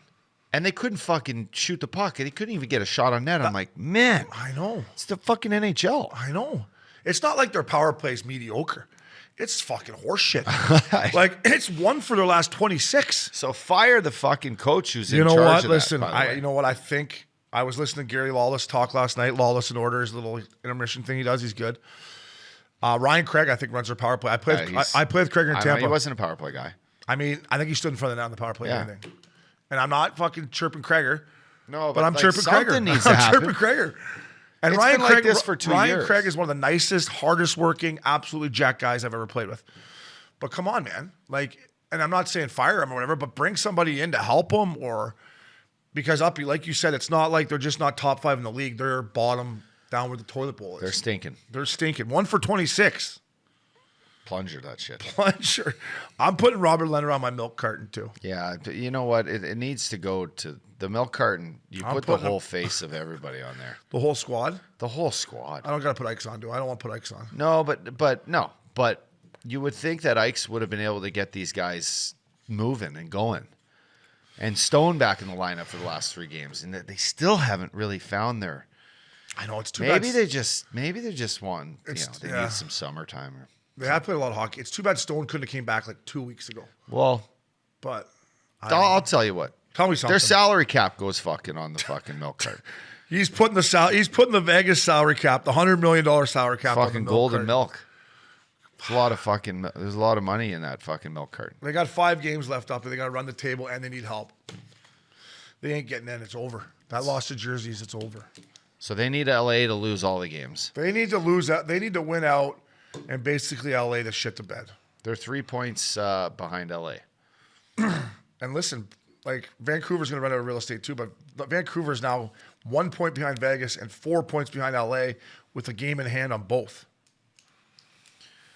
Right? So LA's 3 points up on Las Vegas with Exactly. 4 games left. Same amount of games left, 5. 5 games left. It's still a goddamn chance. For who? Vegas? Yeah, there is. How many times they play LA? They don't. Okay. Hold on though, because you're right. But listen to this, Sketchy. This is who the Kings got. They got Duckies tonight that you're going. Yep. At home against Chicago. Yep. At home against the Ducks again. And then they finish off on the road at the old Northwest, Seattle, Vancouver. So what I'm saying is they have a pretty easy schedule, right? You would think they're going to win. I think they might lose tonight at home against the Ducks, but they'll beat the Hawks at home. They probably beat the Ducks at home, and then can they go in and beat Seattle and Van on the road? I don't know. But you're right. It's not over. I'm jumping the gun here a bit. And I'm going to the game Wednesday in Vegas, so maybe I shouldn't quite quit yet. Are you going Vegas Wednesday? Wednesday, they play in Washington. Nice. Yeah, Todd Pickup and Rise invited me. Now here's who Vegas has got. They got Washington tomorrow night. Then they got 3 days off. Then they got the Sharks at home. And then this is where it gets a little sticky, icky, ooh-wee. At Dallas, at Chicago, at St. Louis. Nice. Like those At St. Louis last game. last game of the year. I mean, St. Louis is a good team right now. Plus 1,700 to win the cup. Not a bad bet. St. Louis is good. Huh? My boy O'Reilly looks like he's playing with a little fucking chip on his shoulder out there, too. He had 2 penalties the other night. Saturday afternoon on the couch, hung cheese, watching him play mini. He had 2 penalties. One for a high stick, and then the other one, he looked like me for the net. He just like hauled the guy down. He's I'm sick like, of just being a good guy. boy factor. Yeah, get him. Get him. That'll be a great series. I can't wait to watch it. Updogg, moving forward here, I cut a few things out. We're getting a little long. So, first of all, Mathew Barzal fined $2,500 for grabbing Mitch Marner from the bench. Settle down, Georgie. Whatever. Love you, Georgie. I used to do this How many thing. times I you know how grab many a jersey? times I Hey, George, how every many times time. you grab some guy's jersey? I would do that every time if a guy stand by our bench, grab his jersey, half joking. Who gets 2 All-Stars? Yeah, no one cares. No one cares. Fuck off. $2,500. Come on. Whatever. Whatever. Washington Capitals are bringing back the Eagle logo next year. My only concern is, are they bringing back those same old colors too, where they were like, remember when Ovi first got in the league? I think they got to keep the red, white, and blue, but Yeah, you like can go the back Peter to the Bondra yeah. days. Remember those? With the stars on them? You're talking about these ones. Oh, yeah, those are good. You like those? but I I'm like. thinking, I like the Screaming Eagle. I don't want those colors back though. Do you? Like the old teal and black? We don't have time for that. Let's keep it red, white, time and for blue. that. And I don't mind the Screaming Eagle like this. So this was a retro jersey. And this is what I think they're going to do, Ups. See that? Remember the reverse retros last year where you liked the Nordique ones? I don't mind that. I like that one there. The red, white, and blue with the Screaming Eagle. I'm fine with that. Which is, I think they're going to do that. But time will tell. I like those ones, the reverse retro ones they did. This is Kolzig. Yeah, Ole the goalie. I play with Ole the goalie in Tampa. That's actually not a bad. You don't mind those? No, okay. I don't mind that. So you're okay if they go back to those colors? That was when I came in the league. That was what they wore. Yeah, me too. Yeah. That was like Ovi's first couple years, and then they Yeah. changed them. To me, they got to be red and white. I think so too, but I like that Screaming Eagle logo. I'm down for that. So Like the wine. I like that teams are changing. I like that teams are going back to their old ones and mixing it up. I think you got to keep your jerseys kind of fresh, unless you're like Chicago, Toronto, Detroit, Rangers. Yeah. Right? If you're not like an original six, mix it up. Good for the sales. Last topic before we get to our DraftKings top 10. NHLPA is looking for a new executive director. Donald Fehr is done. That's true. Is it? That's the rumor. Huh. They're talking maybe Matthew Snyder. They're talking maybe our boy Glenn Healy. There's a couple other people I heard last night. I think it's time. It's not like I never liked Don. I don't think the players have a great deal right now. No. I still think I don't think it's perfect with the escrow and the hard cap and all this stuff. So I think maybe the players have had enough. Don did his part. I think it's a good time to move on. Yeah, I agree. I think it would be nice to have someone on to talk specifically about this because I don't think fans, I don't think anyone gets the right information on what's really like kind of going on behind closed doors between the NHL and NHLPA and what's been going on for years. Yeah. Seems like a little, Yeah, like they've been doing some shady Sometimes shit. I would be like, hey, Don, who you working for, bud? Yeah, exactly. You working for Gary or you working for us here, bud? Totally. Right? Like, I just never thought he was... He's very persuasive. Yeah. Maybe because of that lockout in, what was it, Uppy, 13? Yeah, it was 12-13, yeah. Like, fuck off. Like, did we need a lockout that year? I think we did have to stand up for something. Well, they locked the us owners out. weren't. Yeah, I know, but the owners weren't budging. They Like, weren't we could have budging. just signed probably a really shitty deal, but Well, the shitty deal was already signed. The only thing we got in the 2013 lockout was we got our own rooms, remember? I do. I was on one call. They're like, anyone else got anything to say? I'm like, take off my mute. I'm like, yeah, it's Shane O'Brien here, Colorado Avalanche. Can we get our own rooms on the fucking road, please? They're like, what? I'm like, we need our own rooms in the road. Like, this is outrageous. I'm a grown man. If we're in a lockout, tell them we're not sharing rooms anymore. And we got our own room. Well done. You know what? I'm going to take credit for getting the boys their own room. Yeah, well done. So all of you guys out there, Zegras, you Rook and stuff, when you get your own room. Fuck. Hey, come on. So, I missed it. NHLPA, we're all part of the union Uppy. I think it's a time for a good change. No disrespect to Don. I think it's a good time for a change, though. Yep. DraftKings top titty. Shout out 131 entries. I wish we'd like to get that up a bit more, write-ups if we can. But shout out to Dalai Lama 5. The Lama Lama. Dalai Lama 5. 165 points. Sorokin and Hubie. Our boys in the booth, man. Fucking guys. Fuck. Tone it down back there. Binger 12, Maxi 17. Who'd you guys go with? Binger doesn't even know. Yeah. I don't know. Look at that fucking hat he's wearing. What does that say? Trinidad and Tobago hockey. Trinidad and Tobago hockey. Hey, That's from Mighty Ducks. Hawaii hockey. What's What's that that one say? say? Hawaii hockey? Hawaii hockey. Fuck. That's sick. Did you get that at one of your thrift stores or did you get, yeah. Yeah. Was there one close to your house in Santa Monica or what? Yeah. Wow. Any double XL stuff in there? If you see something, that might. They're snapbacks. I can get you one. What about t-shirts though? If you ever see a nice big boy t-shirt, let me know. Double X, I got you. Double XL, double XL. Fucking rights. Nice stash. Binger, too. Updogg, Good 100 stash on him today. Great stash. Guy's a fucking full on just beach boy. Loves it. Loves it. Just got Loves the pipe it. going. Santa Monica's finest. Yeah. He's got the Hey. weed pen in the pocket there and the flannel. Little one hitters. Hey, I had one last night. It's nice. Did you? Nice touch. Yeah. Drive home. Little CBD. So you guys played golf and then had dinner. Why, you had a full day. full day. Were you not tired yesterday? I was fucking tired by when I got home. Jesus. Smoking. I could hardly fucking walk to the pisser yesterday. Updogg, 132 points. OB, 110. Princey's in one. This weekend, DraftKings top titty is Sens, Blue Jackets, Kraken, Wild, Avalanche, Oilers. That's a nice game. I'm going to probably tickle that one. Yeah. Caps and Coyotes. Me and you both had the same problem real quick on top titty. You got to have 3 different teams as your skaters, eh? Yeah. I don't know how I feel about that. I probably would have won if I didn't. It's just 2. Really? 2-teamer? I think you only have to have 2 teams. You just can't have all the same team as your lineup. I tried to stock up on Florida. Who'd they play? Winnipeg? Yeah. And the problem was there's only 4 games on Friday, right? 2 games. This last week there was only 2 games. So that was where I was like, back. But congratulations to, who was it, boys? It was the old Dalai Dalai Lama Lama. 5. Llama red pajama. DraftKings lock of the night. We were both winners. Updogg 16-3. I am now 14-5. We were picking 2, right? So I have a chance to catch you, right? Yes, sir. Okay, I'm going to go first. Obi can't take LA. Uppy can't take Tampa. Wow, I don't know, Ups. What do you think here, buds? I don't know, but I like my record. I'm going. You just sit Leafs tight. at Panthers. But I'll What a let you game. pick second. I'm taking the Blues at the Coyotes. Of course you are. What else you want? Go ahead. No, you can go next. I don't get 2 first picks. I'm gonna take the. I'm gonna take the Pittsburgh Penguins over the Red Wings. Pittsburgh Penguins over the Red Wings. All right. Diesel. I'm going to take the Florida Panthers over Toronto Maple Leafs. And I am gonna take.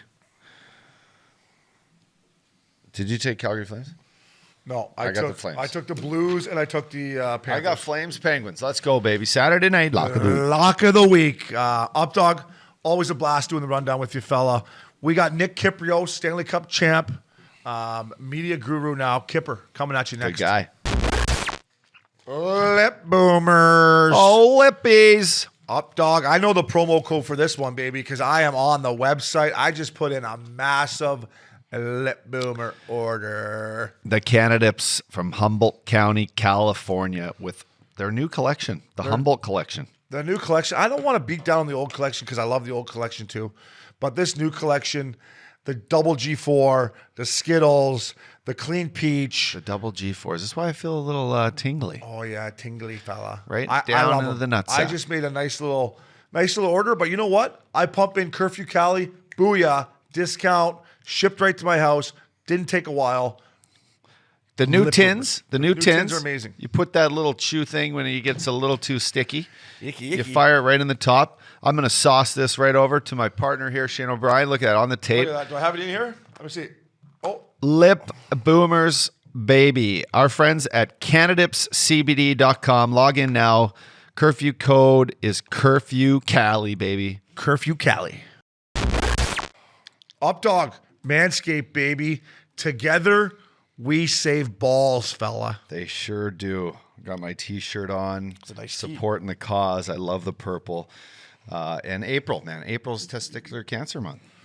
Sure is. And these guys, not only are they making your balls look good on the outside, they're worried about what's going on the inside too. So As they should. I respect them. I respect them. Men's health and hygiene is at its core of Manscaped. It is essential of our cause. The partnership will raise awareness on an issue that impacts men of all ages. Early detection is imperative, so make sure you get checked out. Not only do you feel compelled to get the word out, we feel it is our duty to do so. That is from Manscaped CEO Obi Paul Tran. Yeah, and Updogg, like you said, April is Testicular Cancer Month, and they will be raising money through the TCS Society with the limited time purple trimmer through Manscaped. So all proceeds will go to the TCS Society to raise money with the purple trimmer for Testicular Cancer Months in April, fella. And Obes, I don't know about you, but just a little reminder how to check your balls for, Yeah. it's a little squeeze on each side.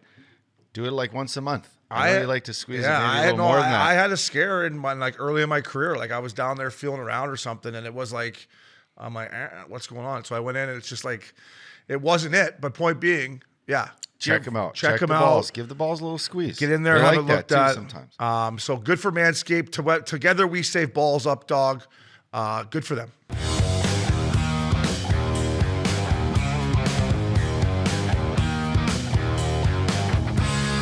Welcome back to the Missing Curfew, Updogg.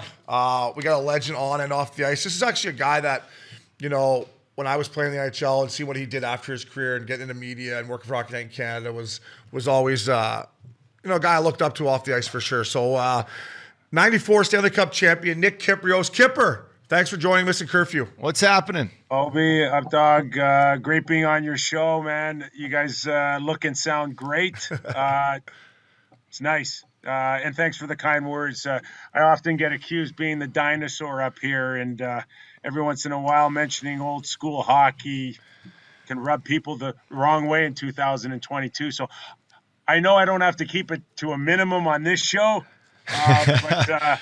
No, we'd love to Yeah. keep it old school, Kyper, man. No, we have to here. Yeah, it's one of the things I've always loved about you, Kyper, and I continue to love about you is you do keep it honest. And I feel you, buddy. Like there's stuff that I will say, we were talking about Cooley's show and then me and Uppy on Missin Curfew here, and on my Twitter, people are like, "Oh, Brian, you're a dinosaur, you were a goon, you don't fucking get it." I'm like, "Well, easy, fella. I just want body checks to be part of the game." Well, and the rules haven't changed. Attitudes have changed, obviously, and things that you can get away with and what gets called. And we've evolved in so many ways, and that's a good thing. But unless the boards open up or they start changing massive rules, there are windows of opportunity to put different looks towards your game, and one of them just doesn't revolve around skill 100% of the time. Sometimes it's about putting a puck in a corner and watching two dogs fight over it, right? And that to me is a source of entertainment as much as it is for some people watching Zegras do a Michigan. I'd rather see somebody get intimidated. To me, that's a form of entertainment. Maybe not to others, but I like that human element in the game. Yeah, and anytime, and hockey's a game of, you got 20 players on the ice. You don't have, it's not just 5-on-5 for 60 minutes, right? You have different, you have your stars, you have your big boys, you get fucking 2 goalies. But in order to protect these stars, you have to keep a respect factor in the game. There will be tough guys looking after their players, and there will be intimidation factor. And until the game of hockey completely changes, like you just said, that will always be a thing, and it should be. Look at the teams that end up getting bounced, man. It's a big boy game come playoff time here in the next couple weeks, and the big boys, that's when the big boys come out to play. And we've been on enough teams to say that everybody has something that they can bring that's unique. And whether or not it's sometimes it's great when it's a great mix on the ice or off the ice, the chemistry. Not everybody needs to be the same. Not everybody has to bring the same skill set. It doesn't work that way. I look at Vegas now, boys, and I'm go look at that roster, and you go, what is wrong? Yeah. Look at the names. Look at the all-stars. Look at the guys that have a great record over their careers. Pacioretty. And now you bring in a world-class talent like Jack Eichel, and they look like dog shit against New Jersey for a critical game. Yeah. And you're like, all the talent in the world, no chemistry right now. It's a great point. And we talked about Vegas on the pod before we had you on, and we were with you, Kyper, and we talk about, and not that any of us are real power play guys, but their power play one for the last 27 here. And we're not saying, you got to be the Toronto Maple Leafs top in the league, but you got to be middle of the pack if you're the Vegas Golden Knights, don't you? It's like, and sorry, Kyper, but it's time that like these guys, the fourth liners, just turn back and go fucking meat and potatoes. Yeah. Like, Give me a it's shift. time to throw the boys out there that are going to actually work hard. Just shoot the fucking puck and get to the net. Like, there's no like magic potion here. But the power play for the last 2 years, the Vegas Golden Knights, what a question mark on their power play. It's been shocking. And it's about specialty teams as much. And that you're going to go out there, and I look at the Leafs now. I cover the Toronto Maple Leafs up here predominantly, and they've got a scary power play. Their offense is scary. And if you want to go out and run them, you run the risk of taking a bad penalty. And if they capitalize on that bad penalty, now all of a sudden I got to be real selective on when I want to take a chance on running them or not. But they also have gone, I think, 1 for 18 in the last 3 or 4 games. Not a huge alarm, but certainly with less than half a dozen games to go, you want that power play humming. You want it to be a real threat to back off the guys that says, I'm going to take a free run at Morgan Riley. I'm going to take a free run at Mitch Marner. If you don't have that element of a power play that can hurt you, then you're going to get run that much more. Yeah. And Kyper, we're going to get in the Leafs with you, and you do a great job covering the Buds. I enjoy listening to you. So I want to talk to you about goals Goals are they're the highest in NHL history, I believe. They're up so much. Everybody's loving it. I'm not loving it, Kyper. I get into it with Cooley all the time. I had 13 career goals. Maybe that's why I think it should be hard to score goals. But what do you think about having these goals way up? Do you like it? Is it good for the game? Is that what we want? I think it's got to be harder to score goals in the National Hockey League.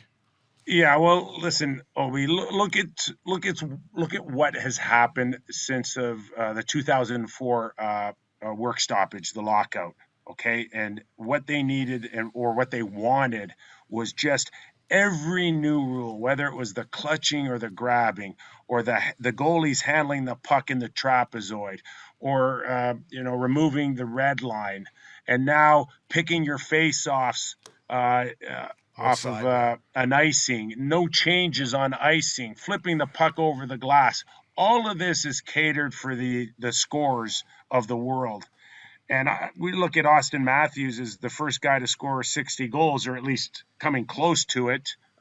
He's not in the lineup the last few games, but it's all been geared towards that coming back. So what's it been, 16, 17 years since the last 60-goal scorer? It's like, well, what took you guys so long? They've bent every rule for you to help you put the puck in the net that much more, and now we're seeing great talents do that. So whether we like it or not, I don't particularly want a 9-7 sloppy game, exchange chances, last shot on goal wins. Some people might be entertained by that, but I think in many ways it's like a baseball game. Sometimes a 1-0 shutout pitcher's duel can come across just as effective as a home run slugfest. But I have an appreciation for building championships from the net on out. I don't see it the other way around, right? Yeah, well, you witnessed it with the New Jersey days, right? In the early 2000s, your goaltending, you have Marty Brodeur and you have Scott Stevens and Danico and all these big boys. And it was like, you got to get to our net to win. And winning 1-0 games, I always had coaches that you like appreciate the way they structure your play that say, look, win the 1-0 game. Yeah. Fucking, back check. And that's more of a message to all the skilled players on your team to like play on both sides of the puck, right? Yeah. It would always be, I feel. No, you'd have to. And you see mistakes now, Kyper. And I think every era probably changes, right? Like you probably looked at our era, Kyper, and like, these guys are a little softer than when I played, right? I look at their eras. But like it's now that you make mistakes on the defensive side of the puck that I know my night would have been over, right? They make mistakes, but it seems now, Kyper, that coaches, it's okay defensively. Let's just go this other way and try to score goals. 100%.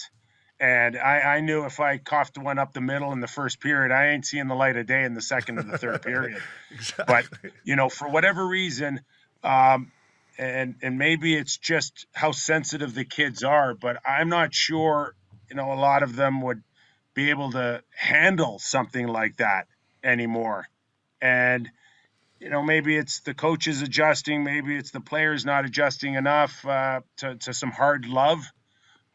Maybe it's just the fact that, many of them got a friggin' participation ribbon, from the get-go since they were 7 and 8, and it's your birthright to get ice time.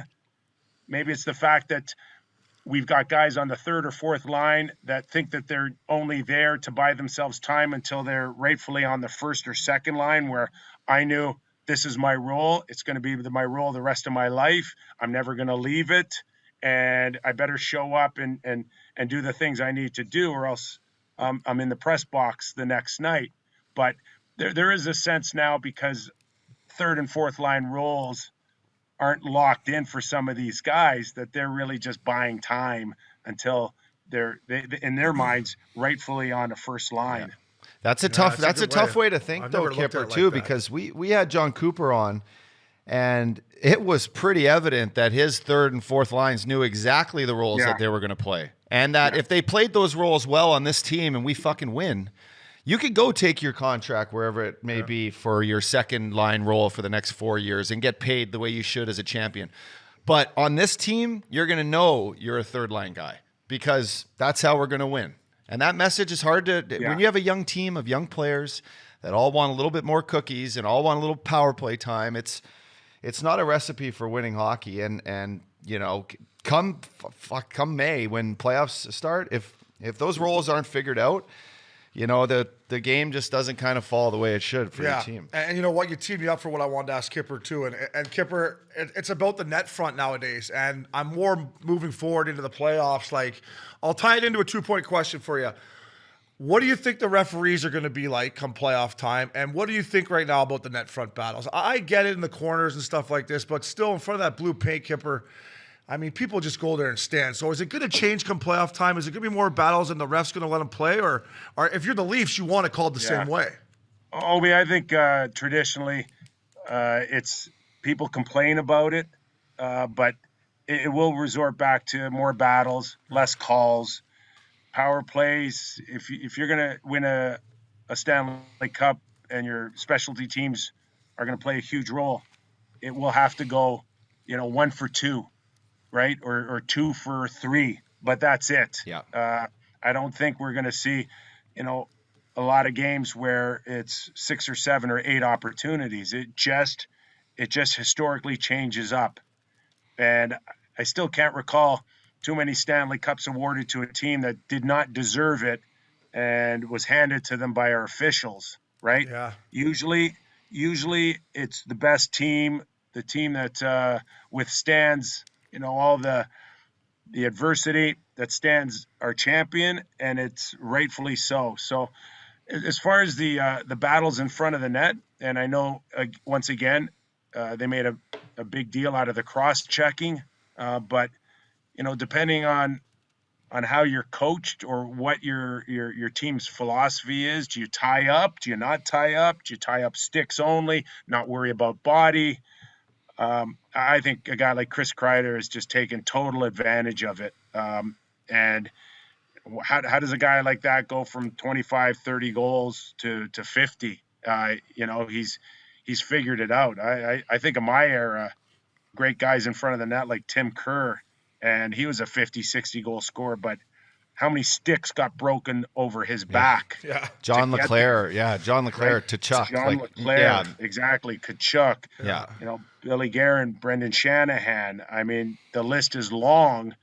That isn't the case anymore. I wonder how many goals they would score today. You're like the second or third veteran guy that's brought up Tim Kerr's number. I got to look up this guy's game because I don't remember him. Philly, right? But you're like Philly. the third ex-player that said Tim Kerr would have had 70 goals had the rules been like this.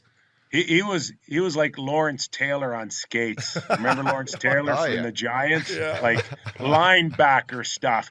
This guy in training camp, in Philly's training camp, we'd have to go in and bench press our own weight. And this guy was at 230, and he'd get past 30, and they'd be like, "Okay, that's enough." That's enough. That's funny. Hey, Kersey, we get it, buddy. We put the bar down. You proved it. You're strong. Let's go for beers, Kersey. Yeah, let's get out of here. Let's go for beer. Just along the Leafs right now, the Matthews, you just mentioned he's sitting out a couple games. You think this is premeditative playoff stuff? Is he getting a little rest before the last stretch? I'm not all about resting him the last 2 games of the year. Like, if the rest is needed, it should come maybe right now and let him still find a gear to go into playoffs. Your thoughts? Yeah, my thoughts are, first of all, he is nursing something. I believe it's a bone bruise. Yeah. But it's one of those things, and we've all been there, where if you don't address it now, you're not addressing it playing every other night. It's either one of those things that you're going to manage the rest of the playoffs, or it gets worse and you're out. So I really like this move. This will be the second consecutive game that the league's top goal scorer is out of the lineup. And for the Leafs and the Leaf fans and the Leaf Nation, this isn't about Austin ending up with 60 or 62 goals. This is about getting ready for the first round of the playoffs, something that you guys have not been able to get past in 20-some years. And that's the big picture. So I like it. At the end of the day, he broke Rick Vive's team franchise record. And where he ends up doesn't really matter from here on in. It's like whipped cream on a Sunday. This is about preparing for game 1 and getting Austin Matthews as healthy as possible. Yeah, I agree with that. And what he did before he got banged up, he was on a tear. Like I said last week, like this kid might get 70 before he got hurt. Like it seemed like he was scoring 1 or 2 a night, Kyper. I was like, he could get 70. Like, Yeah. I figured 69. But He is. It is remarkable to watch him score goals and the release and the ability to change angles. The eye and how quick he can see and take advantage of opportunities. A lot like Ovechkin, these kids today now they're shooting. They're not having to beat their D man. They're picking spots to shoot past them, i.e., 6 inches off the right skate, the left skate, between the legs, under the stick, and scoring from 30 or 40 feet out on snapshots and wrist shots. It's not a typical OV set it up and pound it. This guy's found different ways to put the puck in the net. It's been fun to watch. Kyper, I want to ask you about keeping the puck out of the net for the Buds. And when they went out and got Mark Giordano, I was like, listen, I played with Gio for a short time. I played against him a lot. Phenomenal shape. Don't get a better pro. Good leader. But Kyper, I thought he'd come in and be like 15 to 17 minute a guy. He's playing right around 20. Is this too many minutes for him, or are you happy with how good he's played that Sheldon Keefe doesn't have a choice but to play him 2021? I really believe at the end of the day, Obi, he's not going to have any choice. He's going to have to play him 20 minutes a night. Yeah. The blue line has been an issue for a very long time, and I like Morgan Rielly, but I don't see Morgan Rielly as a grade A number 1D. He is on Toronto, but Morgan, for me, is a great 2 or 3, but you're obviously asking him to act like a number 1. Outside of that, it gets really dicey on the back end. Again, sitting there and going, okay, Brody, Gio, Muzzin's been hurt, continues to ail. You don't know whether he's going to even be available or not. Then you got some young kids like Liljegren and Sandin who are still getting their feet wet. That's putting a ton of pressure on that back end. So that's where Gio comes in. Gio, I've said this, foot speed is an issue for him on some nights. He can make up a lot, and he's actually been a really good ad for the Leafs, just in terms of, at times, believe it or not, slowing the Leafs down. Yeah, sometimes you play too fast, and your brain can't catch up to your feet. Gio has a calmness to him that when he gets the puck, he's like, okay, boys, take a deep breath here. Yeah. Sometimes the fastest play isn't the best play. I watch the Leafs and I'm like, what's the point of being fast if you're the first one to get to the wrong spot? Yeah. Right? Exactly. Yeah. No, exactly. And you're so Gio at least can slow it down, and he's got the IQ to look at 3 options and make the best option, the best outlet pass, the best dump in, the best timing of when to challenge a guy in front of the net. He's got excellent IQ. In many ways, his strengths will be calming the rest of them down when it's needed in the playoffs. And Kyper, I'm on the same page as you. Once I've watched Gio play since he's been there, because the Leafs they go that way fast and it comes back this way even faster sometimes. So when he gets out there and keeps the game in front of him and goes D to D and then hits the guy in the middle, I'm with you on Gio. If he could keep the game in front of him, I'm just worried playing every other night. He's in phenomenal shape, but the foot speed thing, Kyper, if they keep putting pucks behind him, I don't know if 23 minutes. We'll see, but he keeps himself in great shape. Yeah, in the back. And the back-to-backs. Like, he played over 20 minutes in Ottawa Saturday night. He scored the overtime goal. People are loving him. He's loving the Leafs. Then he has to come back 24 hours later and play the Islanders, and it was a sloppy game on both sides. The Leafs prevailed. But those are the concerns that, you're not in it for the Leafs. You're just not in it to win the first round. You're in it to win 3 and 4 rounds. And you're asking a soon-to-be 39-year-old to play every other night, 20, 21 minutes, 22 minutes. It's a big ask. Yeah, I agree. Kyper, give us your secret sauce here on Toronto's playoff run here. What needs to happen? Does Mitch Marner need to carry the weight Does it need to be an offensive outburst? It looks like they're going to play Tampa Bay in the first round. Tampa Bay is going for 3 cups. I think that's just as much pressure as the Leafs trying to get out of the first round. What do you see the Leafs? Like what needs to play out here in Toronto land for these guys to be successful? Yeah, well, first of all, they're not surprising anybody with any different looks other than the one that you guys have been discussing probably all season long, and that's high octane offense, right? Yeah. At times, and Mikheyev and Engvall are 2 guys that I think can play prominent roles. They're 2 of the faster 6'2", 6'3" guys in the league. Like when the Leafs are skating and they've got their offense going, I think they're one of the best forechecking teams in the league. And it's not done by running people through the first 2 rows. It's about getting on pucks, leaning on people, and then starting their puck possession, their cycles, their ability to hold on to the puck, pull players towards you, and then find the open guy. Marner's the best at it. Nylander can do it. And there's a lot of other guys that can do it. But even if that's intact, I'll go back 200 feet and say the real key in this will be Jack Campbell. Jack Campbell was on fire for 35 games to start this season. All-Star weekend. He is the toast of the town. They love him. And then he just could not find that magic when the season started up again. He doesn't have to be 940. But he can't be 889 on a save percentage either. If he can just find a happy spot at 915, 917, and guys, we've been on enough teams. Just make the saves you're supposed to make, right? That's it. Yeah. You don't have to be spectacular all the time, but make the ones that you're supposed to make. Then Jack has a chance. The Leafs have a chance to make some noise here. But Jack Campbell, believe it or not, is the key for me, not necessarily Austin Matthews or Mitch Marner scoring 2.5 points a game. Yeah. Kyper, you teed me right up for my question. I was going to Soupy with you, and I've got to know Soupy a little bit his time out here in L.A. Everyone knows he's a fun-loving guy. The boys love him.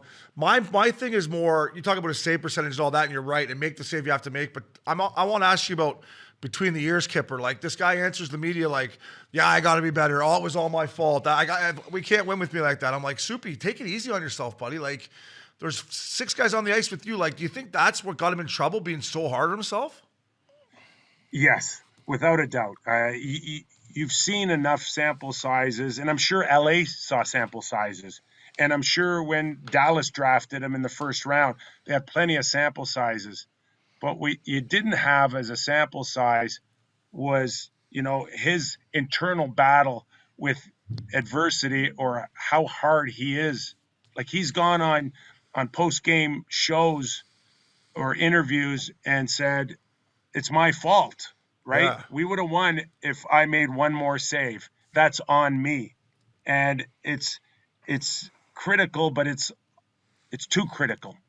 And where does that leave you on the next game or the game after that? And if it doesn't turn around in 24 or 48 hours, what kind of build is that towards, negative energy for you moving forward? His biggest challenge is between the ears. He's got the talent, and he's had the talent for 10, 11 years as a pro. His biggest challenge is himself. No different than maybe a golfer. How many scratch golfers do we know, guys? How many 71s are starving on the PGA Tour because when it push came to shove and they needed to make the birdie down the stretch, they couldn't do it.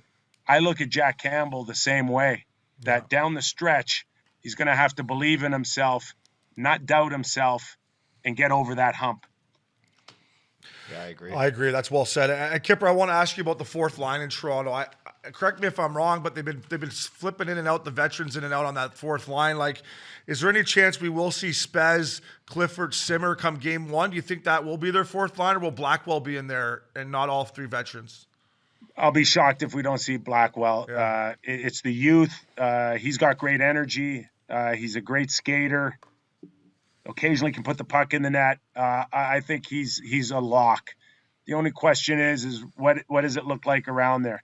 Spezza is an interesting guy because they've gone to Spezza on second power plays. They've gone to Spezza pulling the goalie, but he ends up playing 8 or 9 minutes. So can you have Simmons and Spezza out on on the same line, or do you have to pick one of them as well? They've got a kid that they signed out of the NCAA, Ambrew Zizi, who comes in with a lot of youthfulness, the ability to get in on a forecheck, occasionally get a good look on goal. It's not a typical fourth line situation for the Leafs, and they've been searching for a while now, but it's not their strongest suit. I can tell you that. It's going to be a challenge to get quality energy minutes out of these guys in the next little while. Their top 9 is a lock. 4 could be interchangeable night to night. Yeah. Kyper, Uppy brought up a good point of the pressure on the Lightning. If it's the Leafs and Lightning first round, my last question about the Leafs to you is how much pressure is on the squad? Do people really believe up there that they can do this, Kyper? We're down here. I watch the Buds play a lot, but I'm on the West Coast. Do people up there really believe that, hey, this team's got a chance to win the Stanley Cup? I think there's too many doubters still. I think that, the diehards will always believe in the team and love Austin. And there is a different feel with Austin. The Leafs over the course of since I was a kid, and I'm talking about following this team, as early as the 70s, never had stars like this. Love Gilmore, love Daryl Sittler in my era as a kid growing up, but Austin Matthews and Mitch Marner in particular, to get them as early as they have in their careers and for them to be doing what they're doing is something special. Is it enough now to make people believe that 2 guys can carry the whole team on their back for 4 rounds? Still too many questions, I think, on that blue line and in goal with Jack for people to believe that this year will be a lot different from years past. But there is enough that there is. Let me tell you, there's enough to make Tampa Bay feel like Toronto's a very dangerous team for them in the first round. Yeah, and you just hope it's not the Vasilevsky effect. Yeah. Because I watch this guy, and some nights it's as effortless as it is, Yeah. a pro golfer making pars. It's like he just Yeah. makes it look so easy, and that's all it is in the playoffs. And he's been there, right? It's like, is he going to be shaky? Like the guy hasn't won. Well, no, he has fucking 2 cups in the last 2 years. So, and then go down the list. Like, how do you bet against Hedman? How do you bet against Point and Kucherov? Yeah. And Stamkos has had a hell of a year. Yeah. And Ryan McDonough is still a good shutdown guy. I mean, Corey Sergachev. Perry Yeah. is going into the first round going, boys, I've seen this team. Yeah. Right? Let I got the secret sauce from us coming back down 3-1 last year. So there's a lot of reasons to still think Tampa Bay is the team. Yeah. And Kyper, we were just talking about legit number 1 goalies. I don't know how many you played, but for me, it was Liberto Luongo and Pekka Rinne were the only 2 in my 10 years that were like, all right, we're going to lean on this guy. And, Jack Campbell's a great goaltender. Is he legit number 1? Time will tell, but big number 88, he is. So when you look at that series, like you said, Kyper, I don't know. That scares me a lot when you look down the pipes and there's 88 and he's like, There's still a few games left on the table here for Jack to gain trust and momentum. And listen, we've all been on benches when we're like this, when the puck's in our own zone, and looking through our gloves. Just freeze that thing, would you? Just freeze it, please. Just tell me when the puck's out, and I'll open up my eyes again, right? And you need that guy. Like I go back to '94 with Mike Richter, and we need to win in Jersey, and of course Mark Messier guarantees the win and scores a hat trick. Mike Richter was the best player on the ice that game. Yeah. And that game, Mark Messier has no chance to do what he did in the third period if Mike Richter was just average. Yeah. Mike Richter was the best player in that game for the full 60 minutes. And that they could have put that game away 5 different times. And Mike Richter denied them and gave Messier a chance. Yeah. Yeah, Well, but- seeing how you brought up the 94 Rangers, I got them down here. Our podcast is called Missin Curfew, Kyper. And when I think of that squad, I mean, we don't need names, but that was a team that I thought maybe played hard and on and off the ice. Was there even curfew for that squad back then, or how'd the boys handle that? Just follow the chief, right? Like Mess. Mess was the absolute best. When I first got there, there was 4 or 5 of the guys living in the city, right? Prior to that, it was like taboo. You know, it was bad. You were a partier. You weren't focused if you lived in the city, and you lived up in Westchester. You lived by the practice facility. New York was like this place that could get you in big trouble. And then Mark gets in there and he's like, no, not a chance. I'm living in the city. Guys are going to enjoy the culture. They're going to enjoy everything that it has to offer. And we're going to be smart and professional about it. So as soon as that started up, it's like, if I'm breaking curfew, I'm smart enough to go, I'm breaking it with him. Yeah, right? Totally. So, you know, after the game, it'd be like, you know, are we going out tonight or not? And it'd be like, okay, let's ask Mess. You know, is Mess going out? And if Mess is going out, then we got the green light. And he was just smart enough to know the city, know what it had to offer. There's some nights and we're like, yeah, we played great and we're going out tonight. And it's be like, no, we were lucky to win. We played horse shit. Go home. And it'd be like, all right, we're going home. You're like, oh, Mess, I got something lined up, though. Kyper, that city's changed so much, like in the last, and even in the last 5 or 10 years. When I came in the league, that meatpacking district was nothing, right? Like, where were you guys living at the time in the city? Like, and where were the places you guys were going out? Yeah. You know, we were predominantly up on the Upper West Side of Manhattan. So we were just by, you know, Central Park. I was at 80th in Columbus. My building was the second oldest to the Dakota, which was famous for the John Lennon, you know, unfortunate, you know, shooting, and just the history around there.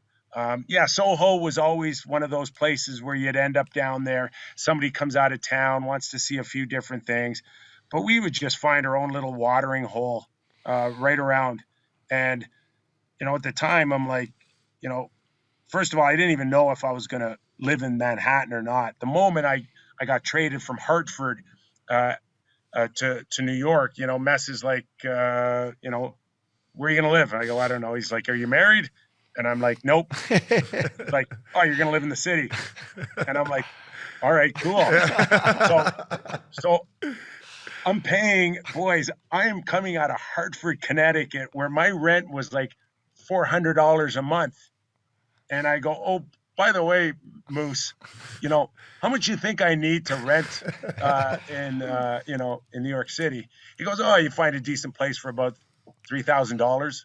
I'm like, just why don't I just hand my whole check over to rent? But I ended up finding a place with Brian Noonan. We rented. It cost us $1,700 each. And it was the best $1,700 I've ever spent in my life. I bet. Hey, Kyper, and you didn't have to pick up too many tabs with Leach. Was it the China Club? It was almost embarrassing when you went out with Mess and the bill would come and it'd be like, you know, Mess, can I help you out? And he looked at me and he'd go, I think I can handle it. Yeah. I got it, Kyper. And Kyper, I've never embarrassed him again. Kyper, wasn't the China Club a spot a little bit back in those days? Or I just hear stories of Mess at China Club. You got to Google China Club.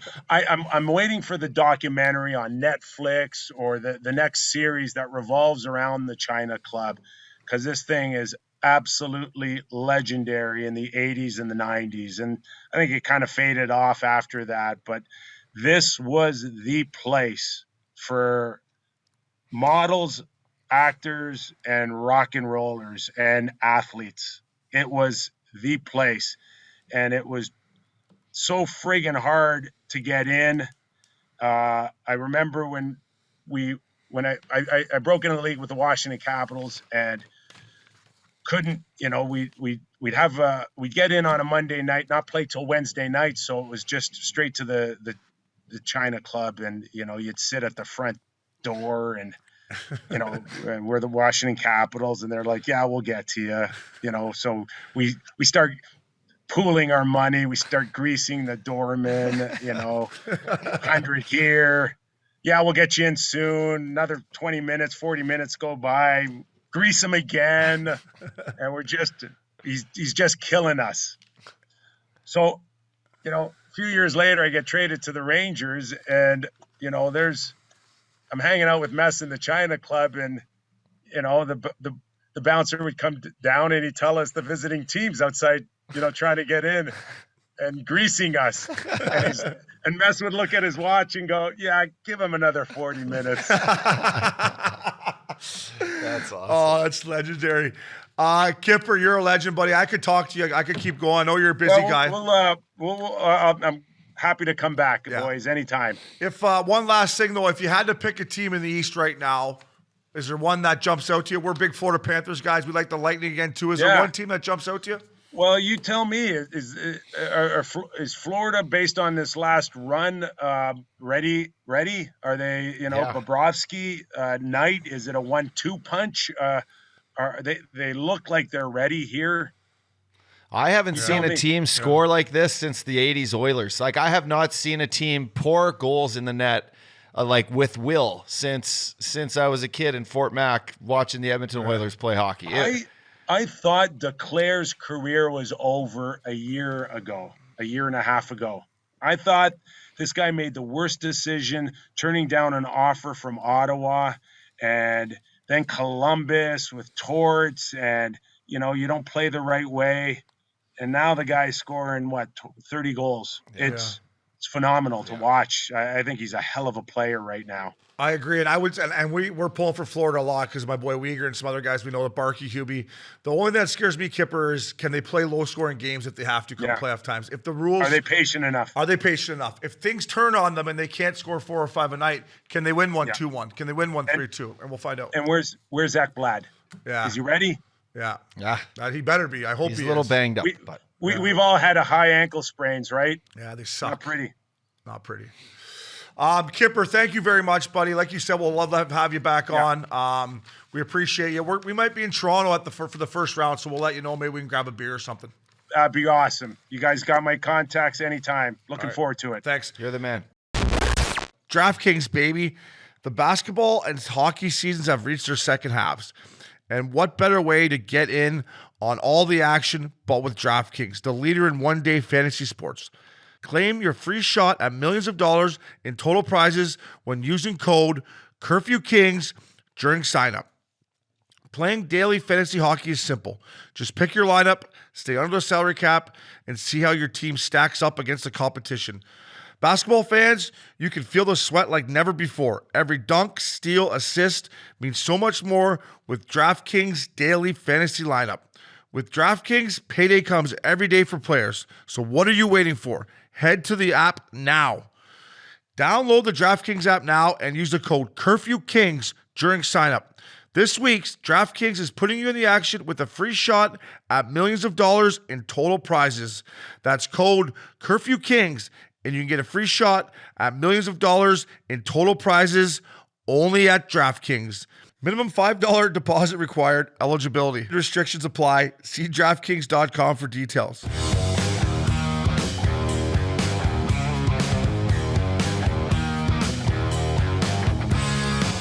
Thanks to Nick Kypreos, Updogg. That was great. Kyper's a pro. Kyper's a beauty. Yeah. He was the one guy I actually love going on his show too. Yeah, they have a great show. Him and Jason Bourne. Isn't that the guy? Is it Jason or Justin Bourne? Justin Bourne. Jason Bourne's Matt Damon, isn't it? He's Bourne Identity. Bourne Identity. No, they got a great show. And Great show. They're great hosts. Great, good Toronto show. Yeah, and the Kyper was just like he was I think he was making some serious bank too back in the day on Sportsnet. Like He wasn't worried about that New York rent. No, he was making like, from what I've heard, some big bank. But he was good, and like I looked at it like, you know, he wasn't a superstar in the NHL, nor was I close to being a superstar, and like he was good at it, was honest, talked, you know, called people out if they had to. I don't know. I looked up to him a little bit when it came to like, all right, there's something I could do when I'm done playing, because. Like, you know, I was like, Uppy, what the fuck am I going to do when I'm done? Of course. No, of course. But you guys both have, you know, you both have personality. You both have a knack for the game, both old school. Old school, yeah. Did he like to chuck him like you? Oh, yeah. Kipper He liked was to tough. chuck him, eh? He was Yeah, tough, yeah. Like, real, like he fought heavyweights. He did, eh? Heavies. Like Berube? I'm sure he fought. Fuck, the Chief. Yeah, the Chief's scary. He was talking about the Chief the other day. It was like, he was a nightmare to play against. Nightmare. I played against him. It was crazy, man. You played against Craig Berube? Yeah. Fucking old are you? 2002, man. Jesus. Where was he? I think he was in Wash. Here, I got to look this up. How do you like standing there? You're standing right now. To the listeners, Updogg standing. I like it. Yeah. Yeah, you know what? I like You it. feel like you're just right in there. Um, Where was he? Washington? yeah, 2002, Calgary. So I played, yeah. Fucking Berube Calgary. played in Calgary? Yeah, He did played play in Calgary. He was a scary fucker. Still is. Yeah. Great You guy. wouldn't want to get on his bad side, would you, the old Chief? Great. Thank you to Kyper. Love talking Leafs with them. They do a great job covering the Leafs. Everything he said, I agreed with. And we'll see what happens, right? It's Jack Campbell. You know, pressure on him. It's there's a lot going on up in Toronto land. Yeah, we Hopefully might be those going guys up don't have there. the Toronto lenses. We might be going up there. Right? We are might going be. up there. Are Yeah, we we going just up gotta. there? Yeah, we just gotta lock in the state. Okay, They get once we home lock ice- in the date, they get Gurgis, home ice. They play. Travis, Let's go. Peter, we're coming, boys. Get something dialed for us. Yeah, absolutely. So thank you to Kyper. Updogg, speaking of, you can see us on TikTok. I still think we need to get you on TikTok more. You know, maybe We coulda Izzy. put Get that Izzy doing fucking, some TikTok dances for us. She'll go viral. She'll be a celebrity baby, and we'll be like Logan Paul on TikTok. Should we do it? Yeah, she might have to get her own TikTok. What I if mean, she she becomes was like her fun. own little thing? The whole day the other day at your gender reveal, I was like, this could be our TikTok. She's just walking around with her hat on. Just like having a time. I still don't know. I need Binger to follow us around then. 'Cause Binger. I think we need to get you on our TikTok too with that Trinidad Tobago hockey hat. You got some dances. Come on. I can show you a couple things probably. You can do some dances. Maxie's already got his hands full, so we're looking to you. Yeah, get a to Binger. get the Binger going. Hey, we got to get you guys on the diamond, and Max and I will throw some pitches to you too. Yeah, I will I'll take rip some it right fucking back at healthy you. hats. I'll You're rip it. whiffing every I'll time. rip it right back down Should the we have pipe a at home you. run derby, a Missin Curfew home run derby? My back hurts just talking about it. Does it? No, let's see. Yeah, no, feels good. That might fuck I would up love your, to do That a- would mess up your golf swing like no one's business. The way I played on Friday, I fucking couldn't mess her up any more than she was ups. So check us out on TikTok. Maxie told me to say comment, right, Maxie? Comment and Comment, chirp the rate, boys. Rate and review us. Rate and review us. And then also, if you like these fucking hats we got on, That's a Missin sick Curfew hat. website. You get the new hats. That's nice There's how a you si- got the Yeah, little the blue upshoot. fella. I had the blue and the pink. Did you post a hat of all the boys in the fella hat? Yeah, we did. I had the pink going, Yeah. but I wasn't wearing this on fucking Sunday. No chance. No, you were just hoping for anything but pink. I had blue going all Which day. is know your life changed because you used to wish everything would end up in pink. I still like the pink. Eh? I know you do. Oh, the Pink Panther. So congratulations, Uppy. Uppy, I love getting in the studio with you. You know that. Binger, thank you, Maxie, for your hard work. Hall Pass Media, Updogg. That was Missing Curfew.